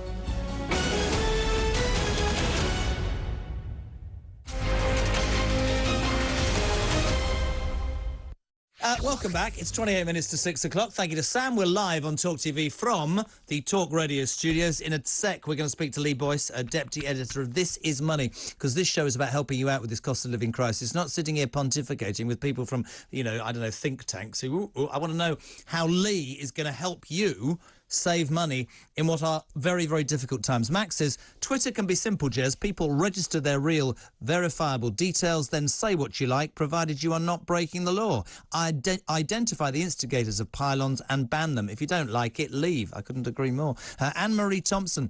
Jez, the Ukrainian ambassador to the UK is a very likeable man. I've seen him on your show before and was impressed. So it means a lot to me and my friends to hear that the Ukraine considers us friends. Long live the friendship and long may we support that nation. Hello to Abigail, who says, it's not Abigail, it's Anjali. I can't even speak anymore, it's useless. Anonymous accounts need to be banned from Twitter. Everyone needs to be open and transparent. It's the only way Twitter can be a brave, grown-up town square. Hello to Mary. Mark Drayford is totally right to tax second home owners 300%. England should copy the same. It's the only major Labour policy that's worthwhile. Somebody supporting Mark Drayford. We must be having a bad afternoon. Jez, we do not need to spend any more money on the NHS. It must be run efficiently and spending with culpable responsibility. It needs business analysis from someone like Lord Sugar to see where the money is being siphoned off. Thank you to Colin. On text 87222, start your message with the word talk and you call 203 44 499 1000. This is JK on Talk TV Drive. Lee, deputy editor of This Is Money. What does that mean? What is This Is Money? This Is Money is a financial website that sort of has been around for 20-odd years. Is it yours? It's not mine, no. It's a part of Associated Newspapers. Am I allowed to say that in here? What? Yeah, well. Get out! Get out, you dreadful man. No, of course but you know, there's lots of money websites out there that are trying to do the same thing, especially at the moment, helping with the cost of living crisis. We are inundated with people, who are struggling out there. And I think, actually, Ellie Mayer Hagan, I think, got it right. It's not even so much a crisis; it's an absolute travesty, and it's a real problem. Now, what I've always said, and I know Georgie and you, Georgie Frost, work together, is tell me about how people see. There's this big debate, isn't there? the lefties, as I call it, will be saying, well, the government needs to, plump in more money. They wasted all this on PPE and whatever. Other people will say, come on, we need to tighten our belts and make savings. I suspect it's a combination of the two. What I'd like from you is how people can perhaps look at dealing with these soaring bills, be it energy, food, whatever. Yeah, definitely, Jeremy. And actually, the thing is that there's millions of people that are struggling out there, right? And between now and the end of the year, it's only going to get worse. I think, we've got energy price cap potentially going up another £600 in October. That is massive. That could push 2 in 5 households into fuel poverty. That's families with children, that's pensioners, that's single people out there who are struggling to make ends meet. And it's only going to get worse, I think, before it gets better. Inflation's at 7%. It's likely to go double digit. And depending on your own personal circumstances, you might already be dealing with double-digit inflation. There's no one-size-fits-all approach to this. And when I talk about something like energy, right, and I find it a bit condescending when it's about put a jumper on, do some star jumps in your living room, turn the thermostat down 1 degree. Can I hear a really sad story? Years and years and years ago, because I think the generations are different. I had a girlfriend, and her grandmother lived on her own in Cornwall. Her husband had died when she was younger. She she brought up 6 kids, and she was your archetypal matriarch who nothing, it was all about, and she would put 3 jumpers on in the winter, save the bills, because she wanted to save so that she could pay off her mortgage and give her kids her house. That's a real, that's and taking she did steps. all of that. And when she got ill, she went into a home, and the government sold her house and took all the money, and she left her kids at Grandee. She'd have been devastated. Wow. That's a genuinely true story. Wow. It's awful, isn't it? That is incredible. But this kind of advice, it's one of those things. People are already doing these measures, already taking these measures to do this. They know it. They know that they can do this. And we're in a position now, we're at a time of the year where actually our energy usage is going to go down because the summer months are coming. We're not going to use as much gas central heating, which is only a good thing, but that only exacerbates the problem come October. I think this is when the real serious stuff's going to happen. And actually the Prime Minister is having a committee meeting about it in the next couple of weeks, the cost of living crisis. That's how serious it has got. And the consequences for old people, yes, here we are in London, I'm talking up north, that one.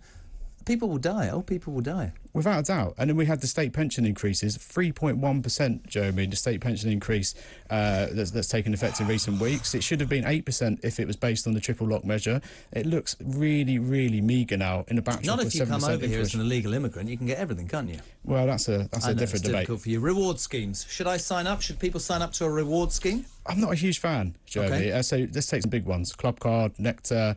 I think that really they're a bit gimmicky. You're giving up your personal data for what? A little bit of money off at Tesco. Now, personally speaking, I shop at Aldi. I think Aldi's no gimmicks, small Well, supermarket. the middle aisle's not a gimmick. My daughter took me there the other day. You can buy a motorboat in the middle aisle at Aldi. It's astonishing. I came out of a canoe once, Did so you? I know the See, struggle. now that's the wrong thing to say, because I watched that dreadful programme about the canoe man last night. Rubbish, go on. When you mentioned Hartlepool earlier, that's actually the first thing that came into my mind. I was like, yeah. See, it's seamless. They're seamless. Not thrown together at all. But something like Club Card can be worthwhile. Everyone lives close to a Tesco, don't they? Like, there's one everywhere. There's a Tesco Express 5 minutes. Or any from, other from leading the house. supermarket that you might like to go to. But now you can't go into a Tesco without a Club Card, because you go walk around, everything's got cheaper, unless, if you don't have a Club Card, you've left it at home.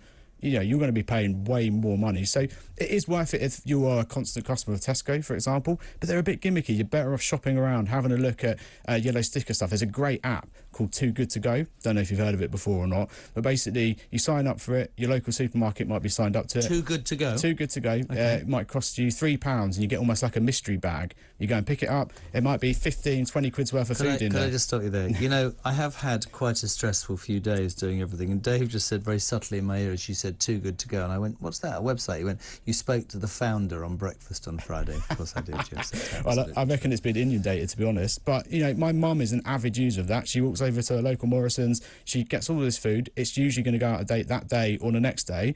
But you've got to get thrifty with it. You've got to freeze stuff. You've got to cook it up and freeze it, potentially. There's little ways, there's little methods that you can do to... Do you think it's appalling that people should have to do this? And this isn't meant to stir. This is a question. When you look back 50 years, my parents' generation, That's what they did.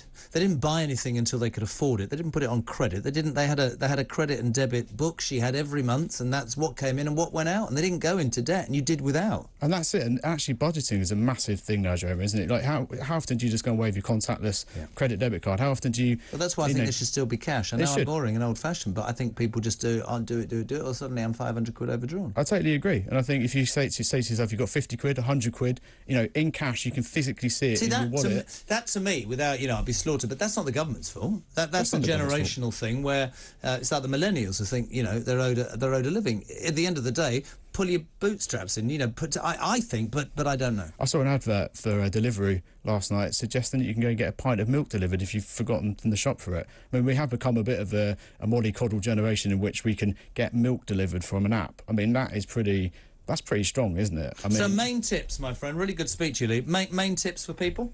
Well, if we're talking about, let's go back to energy, right? We're talking about turning the thermostat down 1 degree.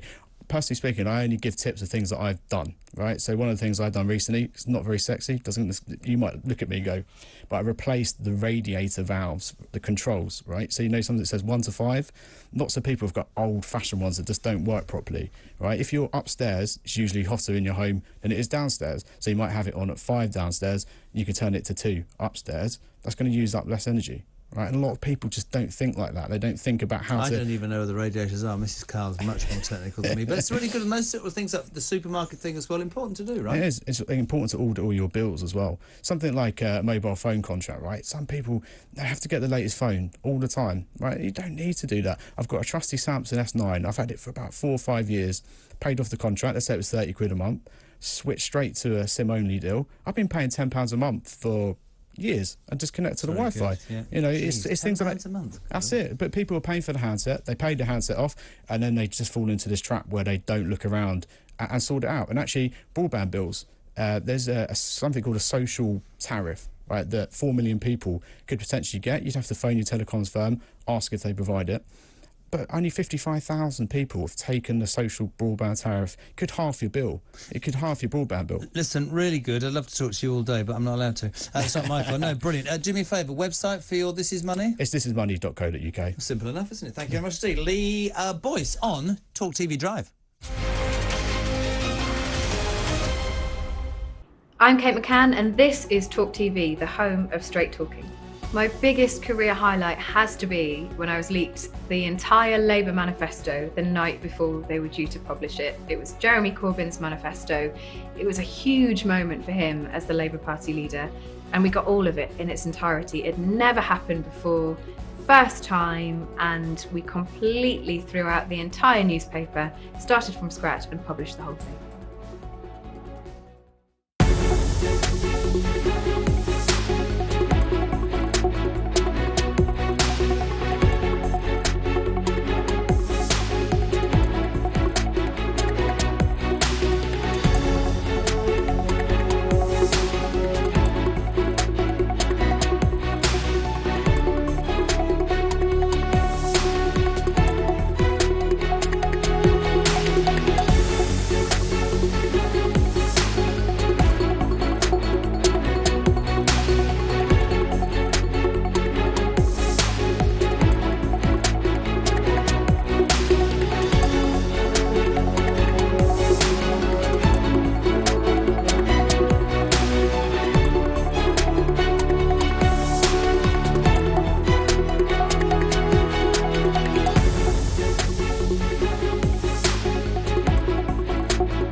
Oh, welcome back. 5:45. I'm getting used to it. It stops and there's a gap and Sam goes... And then he comes in. So 5:45, we're live across the United Kingdom on Talk TV, live from the Talk Radio studios. My name's Jeremy Kyle. Thank you for tuning in, because when you do, it gives me so much more time to work out what's coming next. If you want to be part of the debate ahead of the news desk with Tom Newton done at 7, 0344 499 1000, text to 87222. Start your message with the word talk. My wife's just texted me and said, I've just tuned in and you look really good. When I got home last night, I said, what did you think? This is genuinely true. She said, well, I thought you looked great. I mean, it's been 3 years. You look greyer, older and fatter, but it's all right, to be fair. Nice. I'm joking, darling. JK, your guest got it completely wrong about teachers. They're not leaving because they're overworked and burnt out. They're leaving, wow, because they joined thinking teaching was an easy life and they found out they actually have to work for a living, says Peter. Ooh, if you just tuned in, that's Peter, not me. Jez, if doctors only work 3 days a week, put them on part-time rates and reduce their pensions and benefits, same as every other part-time worker in the UK. Very interesting stuff. Don't know who this is. Talk TV. The NHS, it's overfunded and very poorly managed. Mersey Care, for example, have just given their staff £50 gift cards. The problem is if everyone challenges the NHS, what? Oh, good. All right, okay. The Tesco Club card, says Angela, is epic. We save 10 to 12 quid a week sometimes, half price with this card. This guy needs to actually go shopping. What I bought about Lee Boystrom, this is money, I have to say this, is he said, I don't like to recommend anything that I haven't tried myself, which I think is very, very true. So, 0344 499 1000. If you're a regular to Drive Time, you'll know that on a Tuesday and a Thursday, we welcome a legendary radio presenter from Virgin Radio, our sister station, Stevie Denyer, who's either in Coachella, he's always across the world. Glamorous location this week, big boy. Where are you? I am in Manchester. I'm backstage at the AO Arena. I know it looks a bit kind of... You look like you're in a penitentiary. Really? You look like you're in a penitentiary in Texas, don't you? Awaiting trial in your jacket. This is the very special Virgin Radio presenter's dressing room, and I look like I'm being sponsored by Marks and Spencer. Well, let me tell you, I'd make an effort for you. You look fantastic. We love you. Let me tell you, you've got a dressing room. I've been thrown out of mine because Boris Johnson is coming tonight to be on Tom Newton Dunn. Really? So I'm going to change in the box. Not a problem at all. So, Steve, we'll start on a serious note. Breaking news earlier today that Tim Westwood, famous DJ, facing multiple allegations of sexual misconduct by women who say he abused his position in the musical industry to exploit them. He's 64. He's accused of predatory and unwanted sexual behaviour and touching in incidents between 1992 and 2017. The BBC and The Guardian have heard detailed accounts from 7 women in a joint investigation into the former BBC Radio 1 FM DJ. He denies those allegations strenuously. I need to make that point. And, of course, unfortunately or fortunately, and I'm not, it must be terribly difficult for women to come forward with those things, and I mean that, we have to say at this moment he denies the allegations. But here's a point, right? It's been said, and he will be judged as guilty. What do you take of this? What do you know of this so far? What I know so far is these allegations have been going on for quite, some years, and some have been batted off and what have you. I mean, we look at Tim Westwood. He has consistently been one of the big players in the R&B, the rap, the hip-hop world, and he plays in lots of nightclubs, night after night, lots of freshers parties over the years. I've witnessed him. He's a kind of legend, as you know, Jezza, in the radio industry. So it's going to be interesting to see how this pans out. It's important that these accusers have their time and their space and their voices heard. This is all ahead of a BBC documentary that airs later on BBC Three, where we get to hear these allegations. But things are looking very serious for him, and no comment from his employers at the moment. I think the point to make, actually, without bringing everything down, is the point that you raised there about how brave people have to be. In this case, women. But let's be honest, there are some men who are victims of that sort of thing as well, but predominantly women, I would say. And to imagine, if they're true, that they've spent years having to hide this, or years having to, if you like, not feel that they would be believed, is fundamentally wrong. So as you quite rightly say, they need to have those things heard.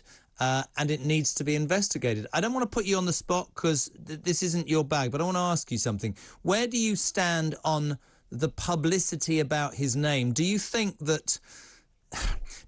it prejudices a case against him legally if there's a documentary and we're naming him, etc., etc.? Do you think that's wrong? If he's innocent, I'm not saying he is he tarnished forever? That's the difficulty in this instance, isn't it? It's a really, really difficult question because we don't know too much about the allegations at the moment. So I'll be watching this documentary closely. Okay.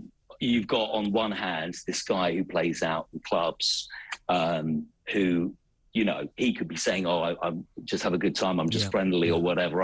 It's really hard to know until we hear it. Although I must say, over the years, he has been plagued with these allegations. All right, mate. So well, listen, let's see what happens. Watch the documentary. There will be a full investigation, and let's see where it goes. Steve, thank you. Now, let's get on to happier stuff. Downton Abbey, and I never saw one, never in my life, is You back. didn't? No. And apparently, shocking, the stars look younger than ever. Can you believe it? It's a younger, trimmer, less lines. It's amazing what the Saint-Tropez fresh air can do.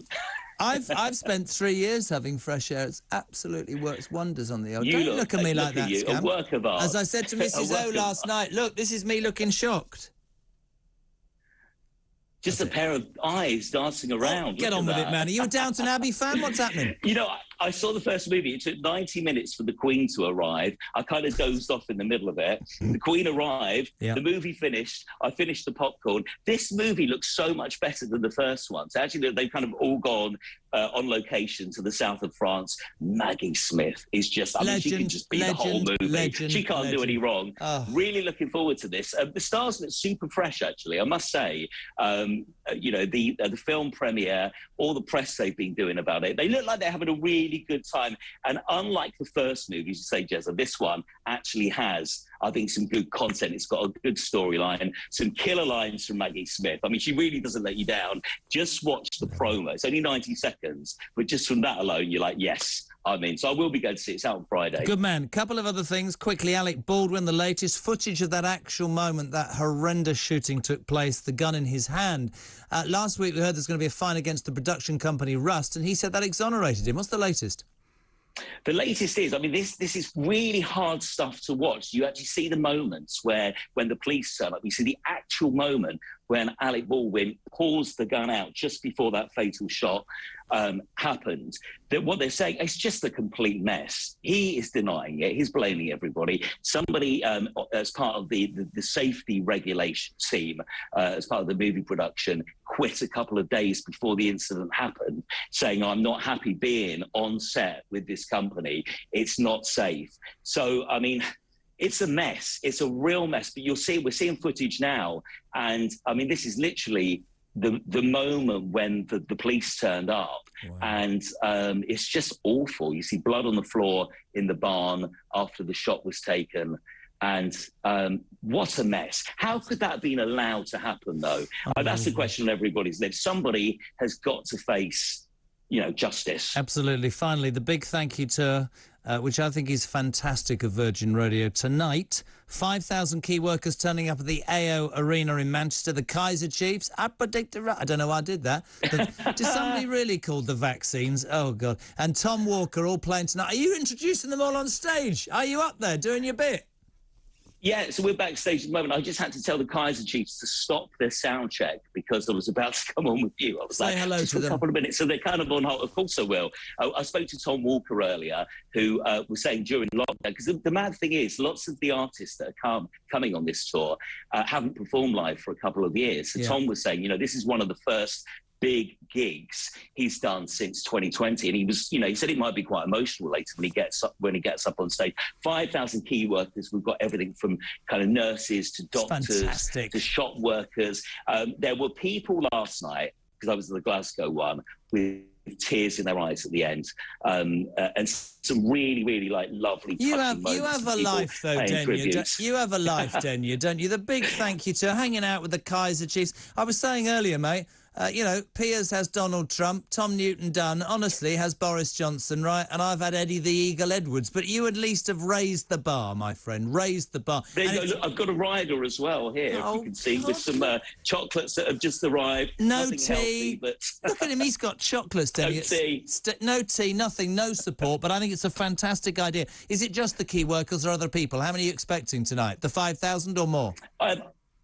I reckon just under 10,000 tonight. So everybody, key workers, friends, family. Last night was just a massive 3.5-hour party. And I was interviewing people on the way out. It was smiles all around. You're very much welcome to come to the Wembley gig on Thursday night, Jess. I would love to see You're the man. that. I'm on telly, though. You take care. Give my best to Manchester, the legend that is Steve Denyer. The big thank you to tonight, the AO Arena in Manchester, the Kaiser Chiefs, the Vaccines and Tom Walker all playing for those key workers. What a great, great, great concept. Heading to the final hour of Talk TV's Drive ahead of Tom Newton-Dunn with Boris Johnson at 7 o'clock. Piers Morgan, Uncensored, Donald Trump Part 2 and the talk with me and Mrs O, who's on this show in the next hour. That will be on Talk TV tonight from 9 p.m.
I'm Kate McCann and this is Talk TV, the home of straight talking.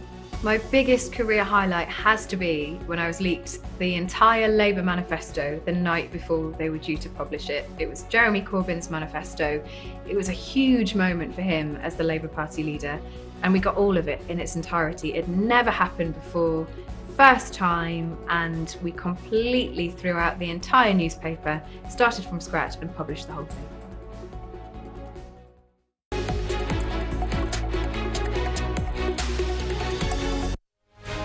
On TV, on radio and on your smartphone. This is Talk TV. Talk TV News at 6. Good evening, I'm Zora Suleiman. Ukraine's ambassador to the UK has told Talk TV that the UN needs to do more after its Secretary-General admitted there's a crisis in Mariupol. Troops and civilians are still trapped in a steel plant in the southern port city. Support which we will have to bring us to somewhere, and we are not there yet. Meaning that many people in Ukraine now criticizing the effectiveness of the UN, especially when one of those aggressors is sitting in the P5 in Security Council.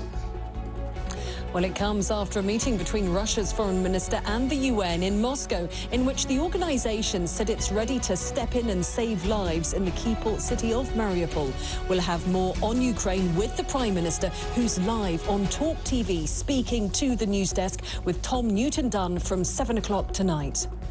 Detectives have identified the 4 family members who were stabbed to death in southeast London yesterday. Dolet Hill, her daughter and 27-year-old granddaughter Tanisha Drummonds were among those killed at their home in Bermondsey. Neighbours say Tanisha temporarily moved in with her family just a week earlier. P&O have said they'll launch a full investigation after one of their ferries lost power earlier today. The boat was adrift in the Irish Sea for about an hour, 5 miles off the coast of Larne. Radio DJ Tim Westwood is facing multiple allegations of sexual misconduct after an investigation by the BBC and Guardian. 7 women have given detailed accounts accusing him of predatory behaviour between 1992 and 2017. He denies all allegations. Amber Heard told Johnny Depp he'll die a fat, lonely old man during an argument on their wedding day. Testifying in court earlier, Depp's estate manager also said she witnessed Heard grabbing at his clothes and viciously pulling him. The actor is suing his ex-wife after an article she wrote claiming to be the victim of domestic abuse. And Oasis guitarist Paul Bonehead Arthurs has announced that he's been diagnosed with cancer. In a statement, the musician said he'll be taking a break from playing for a while, but he added the tonsil cancer is treatable and he's starting treatment soon. Well, those are your latest news headlines. Still to come, your Talk Sport update. But first, here's your weather.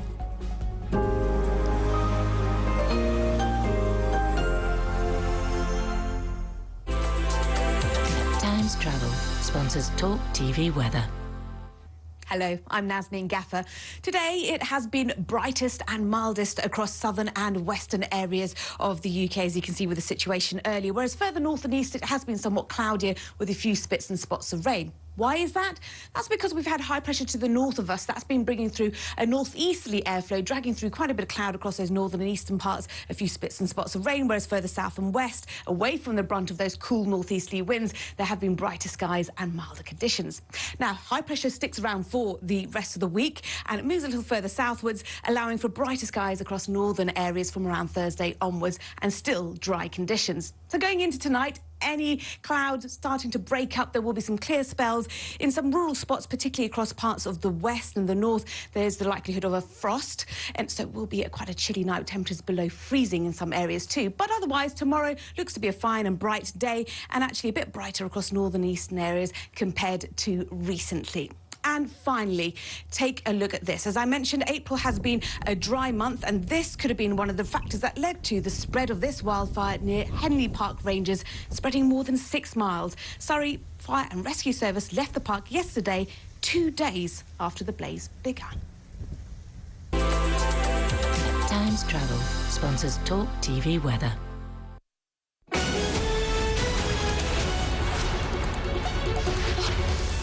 Hello again. Well, Fulham can secure their spot as champions of the Championship tonight if the result against Nottingham Forest is better than what Bournemouth achieve at Swansea. Meanwhile, Raheem Sterling insists that Manchester City will not be overawed by Real Madrid's Champions League history as they face off in the semi-final first leg tonight. The 13-time champions come to the Etihad. Sterling insists that their history is in the past and won't affect the game, which you can hear live on TalkSport Radio.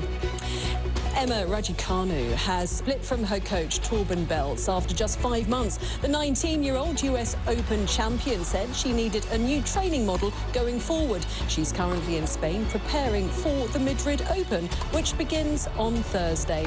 And Paul Scholes has told TalkSport Manchester United must copy Arsenal's rebuild and be patient. The legendary midfielder says it'll take a few years to become Premier League contenders again. That's all for now. Back in half an hour.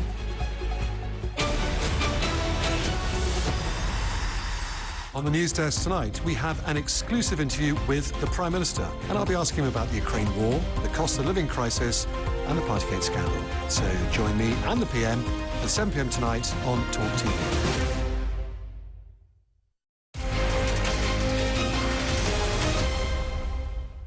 Good afternoon, good evening. It's 6:05. We're live across the United Kingdom. This is Talk TV, live from the Talk Radio studios. This is Jeremy Curl on Drive Time till 7 o'clock, ahead of Tom Newton Dunn's News Hour. It sounded fantastic last night and tonight. Boris Johnson is in the building. I know this because he's nicked my damn dressing room. Boris Johnson is in the building. And talking news, Peter Cardwell has just popped back into the studio with some shocking... I mean, it's not breaking news, but it's quite sweet. But before you do that, I'm going to tell you about the most embarrassing thing that happened to me today. Do you want to know? Go for it. I'm all ears. Yes, we know that. As you know, my mother had dementia before she died, just in case anybody didn't know she was dead. And I was trying to... This is absolutely true. I was sat at the dinner table today preparing to tell somebody about dementia, and Dave looked at me and he went, "You've forgotten, haven't you?" And I actually had forgotten what I was going to talk about. Brilliant. This is quite worrying. You're very happy, Peter, tell them. Yes, I'm very happy. I've got, I mean, people tweet me and send me messages fairly often on rude ones, social media. Well, no. sometimes rude ones, yes, yeah. but mostly nice ones. Yes. And Carol Stickley has been in touch, and she said, "I have always been interested in politics, but don't always understand what politicians are talking about. Since I have been listening to you, I now understand things a lot more, so thank you for that. I'm now going to try and watch your Saturday show." Are you on Saturday? I am, between 10 and 1. Why do you insist on sending yourself messages and coming... That is nice, though. I've always said about you, you are layman. Well, this is the point, because most people, most of the time, don't think about politics. It's not a big part of their lives. They don't maybe know what things like backbencher means or select committee or whatever. You always have done that, and I actually respect you enormously for that, so thank you very much. Now get out. I've got to do. Okay, then. Now listen, thank you. So moving on, and this is really, really important. There is a big news story out today that GPs are set to vote on whether their core working hours should be reduced by 2.5 hours per day following proposals for shorter working days. Now, this comes amid a backlash over the working hours of family doctors and the postcode lottery of being able to bag an appointment. And it is fair enough. I think a lot of people would assume that GPs don't work very hard. You never get to see them. They get 7 minutes. But if you fling it the other way and you imagine what it's like to be part of the understaffed and underfunded NHS when there's reams and reams of people wanting to see you and you haven't got the time, it must be very, very difficult. Delighted to welcome now Director of the Ghosh Medical Group, Dr. Aaron Ghosh, long-term friend. How are you, my friend? I'm very well. How are you? There he is, looking the part. Do me a favour. This has caused massive debate today. People are texting in going, well, if they want to work less hours, put them on part-time rates. Others are texting in going, doctors have a horrific time. It's underfunded. It's understaffed. Surely the most important thing, Aaron, is to get on with dealing with that appointment backlog and all that happened post-pandemic. But what would you do? What would you suggest? What would you expect us to think about GPs who are now saying we want to work shorter hours? I mean, obviously, as a GP, I see it from both sides. I think the important thing to remember is the job is a really difficult job to do, and we're not getting young doctors coming into the profession. They are preferring to go into hospital medicine, or they don't want to go into the NHS and they want to go to countries like New Zealand and Australia where they have a vision of a better life and better weather. So we're not retaining doctors, we're not keeping them.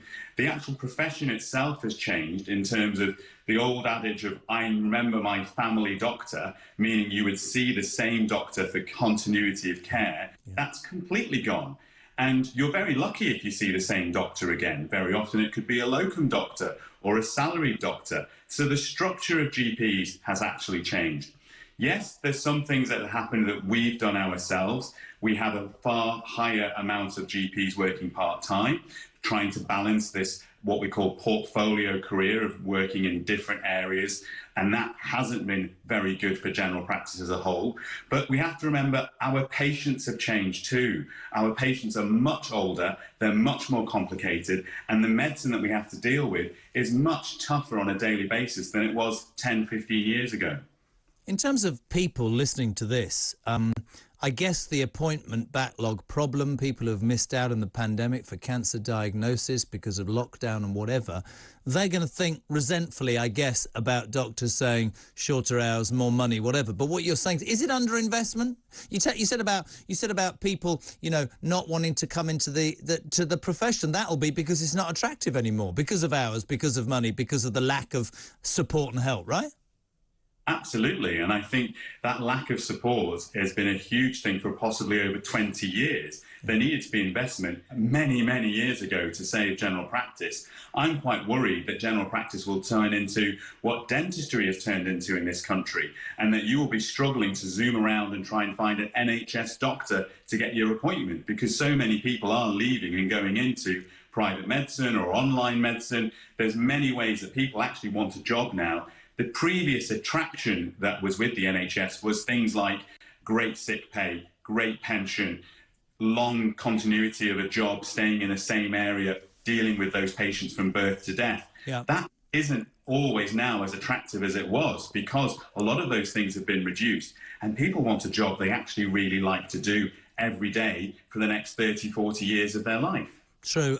Aaron, the other thing I wanted to talk to you about, pal, health officials across the world are investigating, this was in loads of newspapers today, a recent and worrying spike in cases of hepatitis in kids. Lots of texts about this today. A number of causes for the outbreak are being explored. One of them is the possibility that lockdown and social distancing might be behind that. So how does lockdown lead to a spike in hepatitis cases, my friend? We always knew COVID was going to come back and bite us, and this may be one of the ways that it does. When we did lockdown, we actually kept a lot of infections at bay, not just coronavirus. We actually kept viruses like the flu away, adenovirus, very common coughs and colds and sniffles that children would get all the time. And it's important that we get that. It's important for our immunity and development that we can actually develop a robust immune system. Then we've just unleashed the population back into it, especially in schools, and they've started mixing. And these very common viruses on some children have had awful reactions. And hepatitis, which simply means inflammation of the liver, is one of the complications that any virus can do. And what we're thinking so far, and we really don't know, but what we're thinking is a very common virus, such as an adenovirus, which is a cough and a cold virus, is now in some children causing this awful reaction, such as hepatitis, which has led to deaths. And we're seeing it not just in the UK, but in the US, in Norway, in countries all across Europe. Any country that's had a lockdown is also now having this reaction. It's quite interesting, actually, because, as you know, I've got a 2-year-old son who was born the January before lockdown started. And we've been tearing our hair out, and I bet a load of parents of young kids will identify. Because they didn't go out, I mean, he literally goes anywhere and he's ill. And then it goes through the whole house, quite literally, because they haven't built up the immunity. Now, I guess what people want to know, Aaron, is, I mean, there's a cold, hepatitis is worrying. The phrase sounds worrying for parents. What advice would you be giving? Because you're saying this is maybe possible. We don't want people to panic. What advice? I think I've got to be really honest as well. This may be the tip of the iceberg in terms of these cases. There probably is going to be more of these cases, and we're going to hear more and more about this. And I think the obvious thing, as you just said, anyone with a toddler is going to think, hold on, my toddler's picking up everything. The minute they go to a party, the minute nursery, they're picking it up. Now, actually, that's good. And as I just mentioned before, don't be overly concerned. We want their immunity to pick up if it's a normal temperature. But if your child's presenting with things like abdominal pain, if there's a change in their colour and they're starting to look a bit yellow under their eyes or in their skin, if there's a change in their urine and bowel habit and that's changing colour, then it's really important that you get seen quickly. I know it might be struggle at the GP, going back to our first one, but certainly that's something you'd want to be going into a walk-in centre or an A&E, and they would absolutely see that straight away. A couple of people asking as well about 111. We had a situation with Oliver. They were actually very good. Lots of people saying that it's not so great, but maybe as an opportunity to hear and speak to somebody. Are you an advocate of 111? I think it's actually been proven to be so useful during the coronavirus and the pandemic that we had, that 111 is definitely here to stay. I think people do need a non-emergency way of contacting medical professional advice, even if it's for reassurance, even if it's to know where to go to actually send it correctly. We do get people who go, look, I'm not sure if this is an A&E problem, where do I go? And 111 provides a brilliant, what we call triaging servicing, and actually what we call road signing, telling people where's the correct way for them to actually end up. And it may be go back to your GP. It may be actually, no, this is an emergency. And it's an important part, I think, of the modern NHS. I think the good thing about 111, and there's a few criticisms, but a lot of people are saying, you know, exactly what you just said, buddy, which is when you've got a young child, and certainly from the hepatitis situation, when you have something you don't understand, you panic, don't you? And you turn up at hospital. I'll tell you, if you turn up at hospital, they will see a kid a lot quicker. But somehow that 111 service, at least, as you said, there's an ear that you can speak into, and somebody can give you some advice and point you in the right direction. Listen, pal, always a pleasure. Dr. Aaron Ghosh, thank you so much indeed for being on. He comes from the Ghosh Medical Group up north, another friend of mine. I don't know why I've done that. Just gone 6:15. If you'd like to be on between now and 7 o'clock, 0344 499 1000. Jez, these money-saving experts make me laugh. Freeze the reduced food, cook in bulk and freeze, no waste. How big do you think my freezer is for a family of 5? Buy a chest freezer. Reply, who's paying the electric bill to keep all the fridge freezer open and working in the first? God, you're a bit miserable, aren't you? Just turned on the new Talk TV channel. I thought I'd turned on to President Macron's promo. For God's sake, Carl, do your shirt button up. It's very hot, I don't want to. Talk TV Drive. I'm Tom Newton-Dunn, and this is Talk TV. The most memorable moment in my career, without sounding completely conceited, it has to be interviewing President Trump in the Oval Office in the White House. Particularly the little red button he had on his desk. I had no idea what it did as the interview went on. I wondered more and more, was he going to launch a nuclear strike on North Korea or open up a shark pit that I would then fall into? Turned out he pressed it right at the end of the interview, and in walked a butler with a tray carrying a Diet Coke. It was a Diet Coke button.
Welcome back. It's 6:20. We're live across the United Kingdom. Talk TV live from the Talk Radio studios here in London Town. Counting down to the news desk with Tom Newton done at 7. The big news... He's in the building.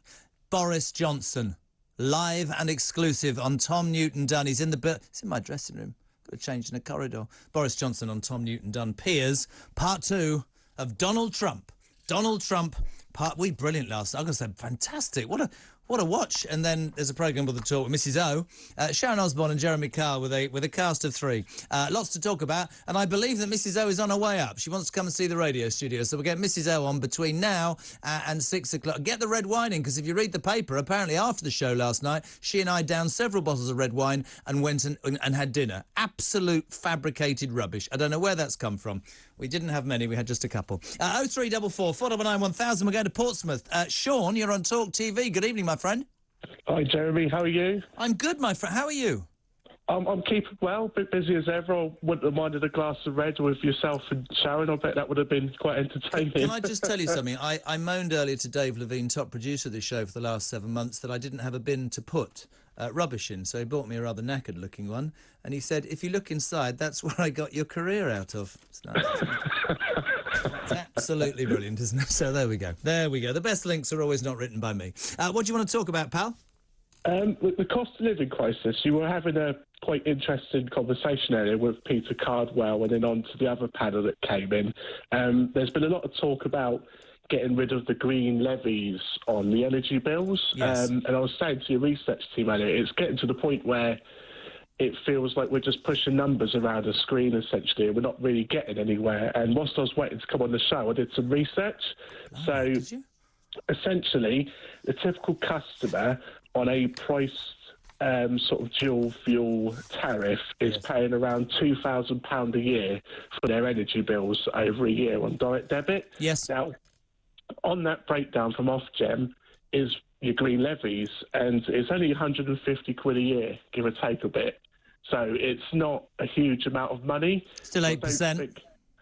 Yeah, but it's not going to make a massive amount of difference when you've got all these other bits and pieces going up, as we've touched on in the show. So that's like your fuel, your groceries, your broadband. But you know, listen, I'm not saying it's the be all and end all. But if you listen to the message I had earlier from the mother of 2, the single mum working 2 jobs to make ends meet, who's got 8 quid left in her electricity meter for the month. Until Friday, and only 7 quid to buy food. If you offered her 150 rebate, I guess the thing is that the debate really, which I think is sort of important to have, Sean, but people don't want to. This energy crisis is not going anywhere. In fact, it's going to get worse and worse. The problem is this sort of standoff stalemate between it's the government that need to bail us out, and I just asked the question, didn't go down particularly well, but actually a lot of people did respond. Is there any responsibility on us? Actually, what can we do? Can we make savings? Can we tighten our belts? Because at the end of the day, this country's skint, right? I'm not going to get into a huge debate about the lockdown and people. No, all of that. We're here. We've got to deal with it, okay? I want to know how people can help themselves. And, you know, you have to say I believe the national insurance thing should be cancelled right now. I think the green levy should be suspended. I absolutely understand there are problems with the environment, but I think right now to help people, the NA tax should go without any shadow of a doubt. Plus also this windfall tax. I'm not a Labour supporter, but it makes perfect sense to me to say to energy companies who are making billions of pounds worth of profit every year, let's give it back to the consumer. I think we need to help people now. That's what I'm saying, in whichever small way. Don't you agree?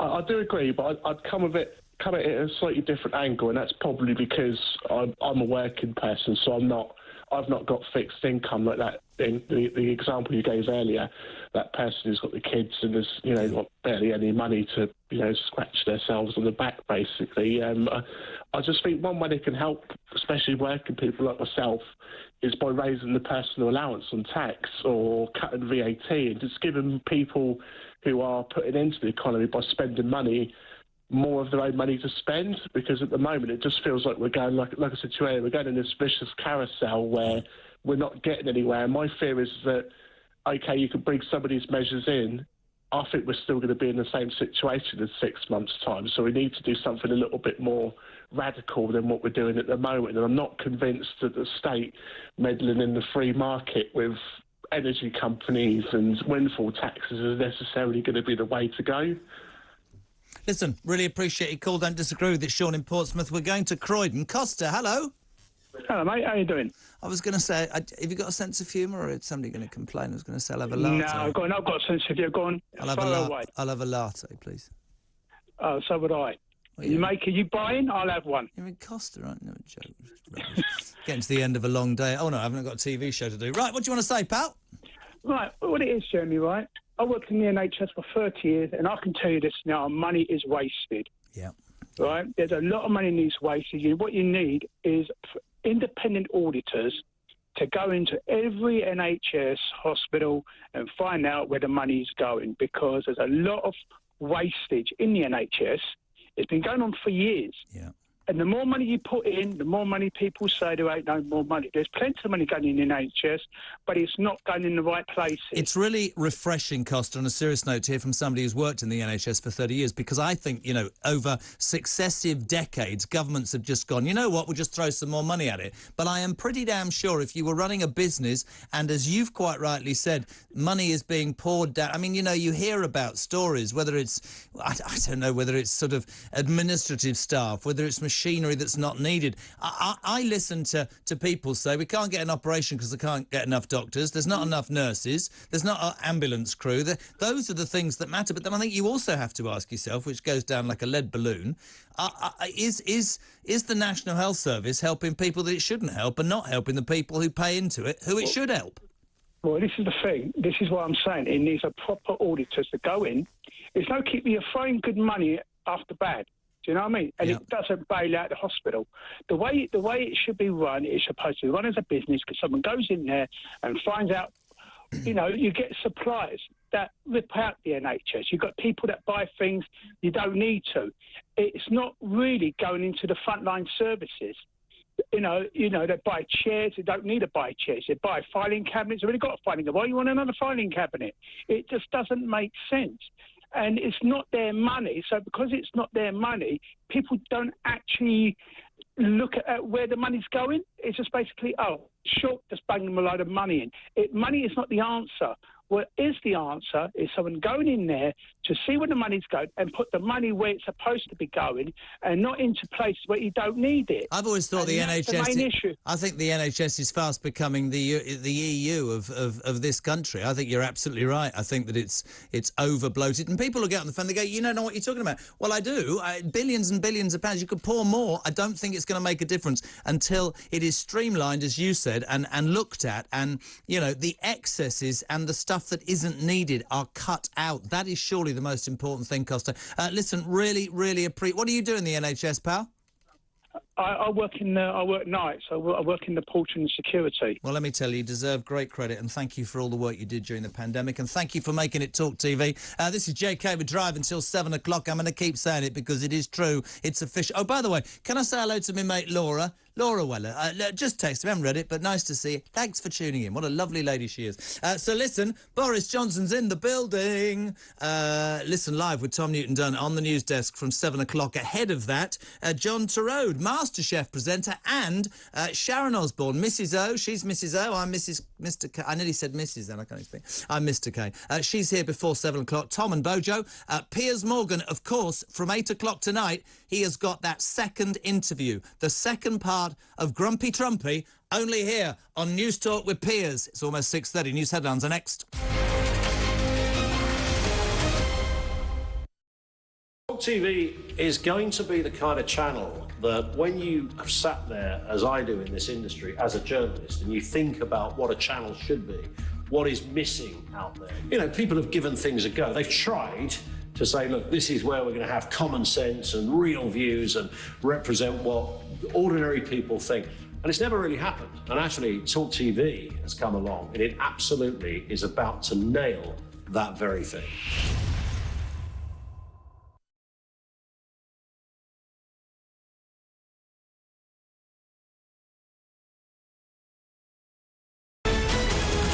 This is Talk TV News. Good evening, I'm Zora Suleiman. Breaking news in the last hour. Police searching for missing Katie Kenyon believe she's dead and have arrested a man on suspicion of murder. A statement from Lancashire Police say the 33-year-old has not yet been found, but they're working on the basis that she is sadly no longer alive. Ukraine's ambassador to the UK has told talkTV the UN needs to do more after its Secretary-General admitted there's a crisis in Mariupol. Troops and civilians are still trapped in the steel plant in the southern port city. Support which we will have to bring us to somewhere, and we are not there yet. Meaning that many people in Ukraine now criticizing the effectiveness of UN, especially when one of those aggressors is sitting in the P5 in Security Council. Well, it comes after a meeting between Russia's foreign minister and the UN in Moscow, in which the organisation said it's ready to step in and save lives. We'll have more on Ukraine with the Prime Minister, who's live on talkTV, speaking to the news desk with Tom Newton-Dunn from 7 o'clock tonight. Detectives have identified the 4 family members who were stabbed to death in southeast London yesterday. Dolit Hill, her daughter and 27-year-old granddaughter Tanisha Drummonds were among those killed at their home in Bermondsey. Amber Heard told Johnny Depp he'll die a fat, lonely old man during an argument on their wedding day. The actor is suing his ex-wife after an article she wrote claiming to be the victim of domestic abuse. And Oasis guitarist Paul Bonehead Arthurs has announced that he's been diagnosed with cancer. In a statement, the musician said he'll be taking a break from playing for a while, but added he's starting treatment soon. That's all for now. We'll have more later tonight.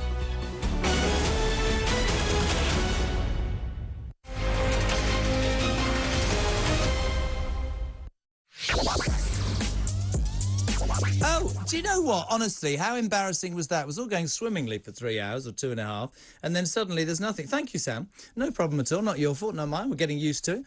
Thank you very much, Steve. The news will return at 7. And the news desk, Boris Johnson from 7 o'clock, 0344 499 1000. I'm looking out of this lovely window of the Talk Radio studios here. We're on Talk TV, and I'm thinking, what a lovely evening in London. But it hasn't been great, has it? My next guest, though, I always have a question for an Australian. This man, Lev, left the warm weather of Australia and the wide open lands to come to the United Kingdom. Now he's launched a working holiday maker campaign offering hopefuls an opportunity to hit refresh and start over down under. Wow, wouldn't you like to go to Australia right now? That's not what he's famous for. This gentleman makes a living tasting other people's food and offering criticism, which in itself must be a very, very good job. Sounds like a wonderful job. John Torode, welcome to Talk TV live from Talk Radio Studios. How are you, sir? G'day, how you doing? I'm good, actually. I'm really good. And I think we've had a beautiful sunny day. I don't know, I've had a lovely day. It's gorgeous. Yeah, but sun's mate, shining, it's beautiful. Mate, you're an Aussie, right? Yeah, where it's bright sunshine, you can throw another shrimp on the barbie. That's such a crap, mate. And you're over here. Why? What's wrong with you, man? I go to Australia in a heartbeat. Well, because I think the thing is that I got a new life when I came to this country, and the life I got was a really exciting life because I joined what was then a restaurant revolution in the 90s in London, and it was a really exciting time. I was 25, 26, 27. There was loads going on.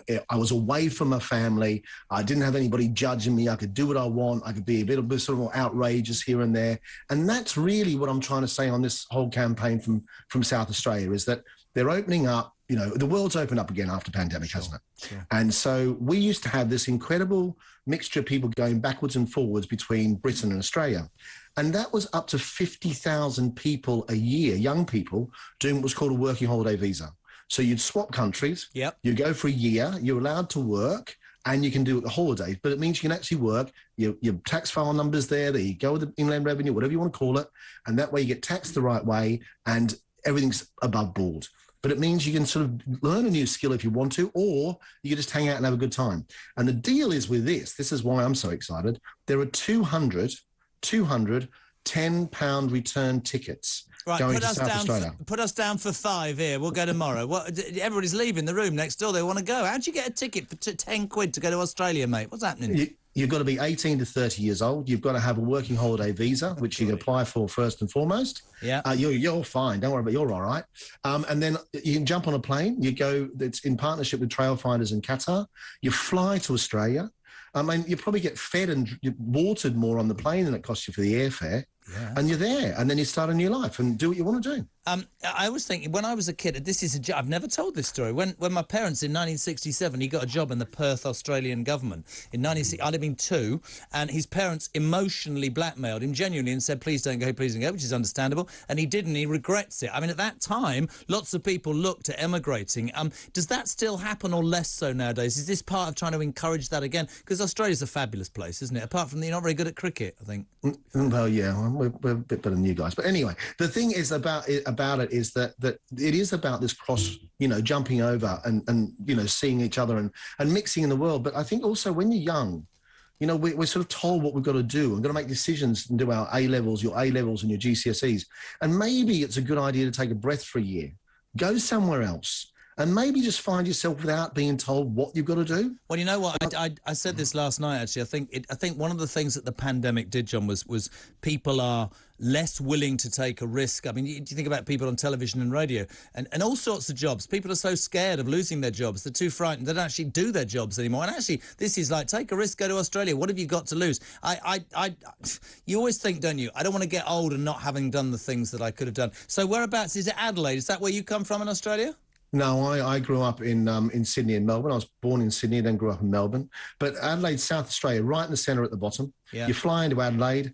You go out of Adelaide for an hour. You go up. You go to Barossa Valley, and many people have drunk the red wine from the Barossa. Yep. You go down a bit further. You end up, with places like Kangaroo Island. You learn how to grow oysters. You can learn how to keep bees. You go and look after camels. You can go and learn how to make wine. You can go and work at a coffee shop. I'm sorry, I'm leaving. I've only been here a day. I'm going. It sounds fantastic. Are you going to go back and live with your new wife? Well, not new wife, 3 years now. Will you end up going back to Australia? I don't look. I've got a family here with children and stuff, and at the moment, no. And I'm doing MasterChef, and you know what? I've got a great life. And as I said, it changed when I was 25, and that meant. But what it means is you've got to jump on that plane. Yeah. And I think what you say is right. Take advantage of it. Go and do something. Take a break. You know what? Go for it. Have it. What you got to lose? Do you know? Like I never 10 quid. Well, look, and you know, there's people who go, "I wish I." You never want to say that. I wish. You know, get things wrong, mess up. Let's talk about MasterChef. Unbelievable! What a success. I know Greg quite well. I wish he'd tell us all how to lose the weight. Let's talk about dinner parties with you. Your friends must hate it. How do you, in the name of God, invite somebody like John? What are you supposed to say? Oh, come round, John. Come round with your lady. And what? I mean, they can't cook for you because you'll criticise it, won't you? Not at all. No. Look, I have a job to do, right? It's sort of like saying you go to somebody's house and start interviewing them. You're not going to do that, are you? No, I never get invited to it. I never get invited to anybody's house, to be honest. No, I'm joking. But I know what you mean. But they would your mates think, God, I can't give him a cheap plate of pasta. I can't. Just intimidate. Hold on. If you've got a mate who's a plumber, they're going to come home and look at your shower? No, of course they're not. Possibly if it's but the thing is, if I get invited to somebody's house, I'm going to take a bottle of wine with me. I'm going to sit back. I'm going to enjoy it. I'll let somebody else cook. That's fantastic. Why would I not? That's the joy of life. And one of the great things about, having friends and stuff is going to their house and sharing good food.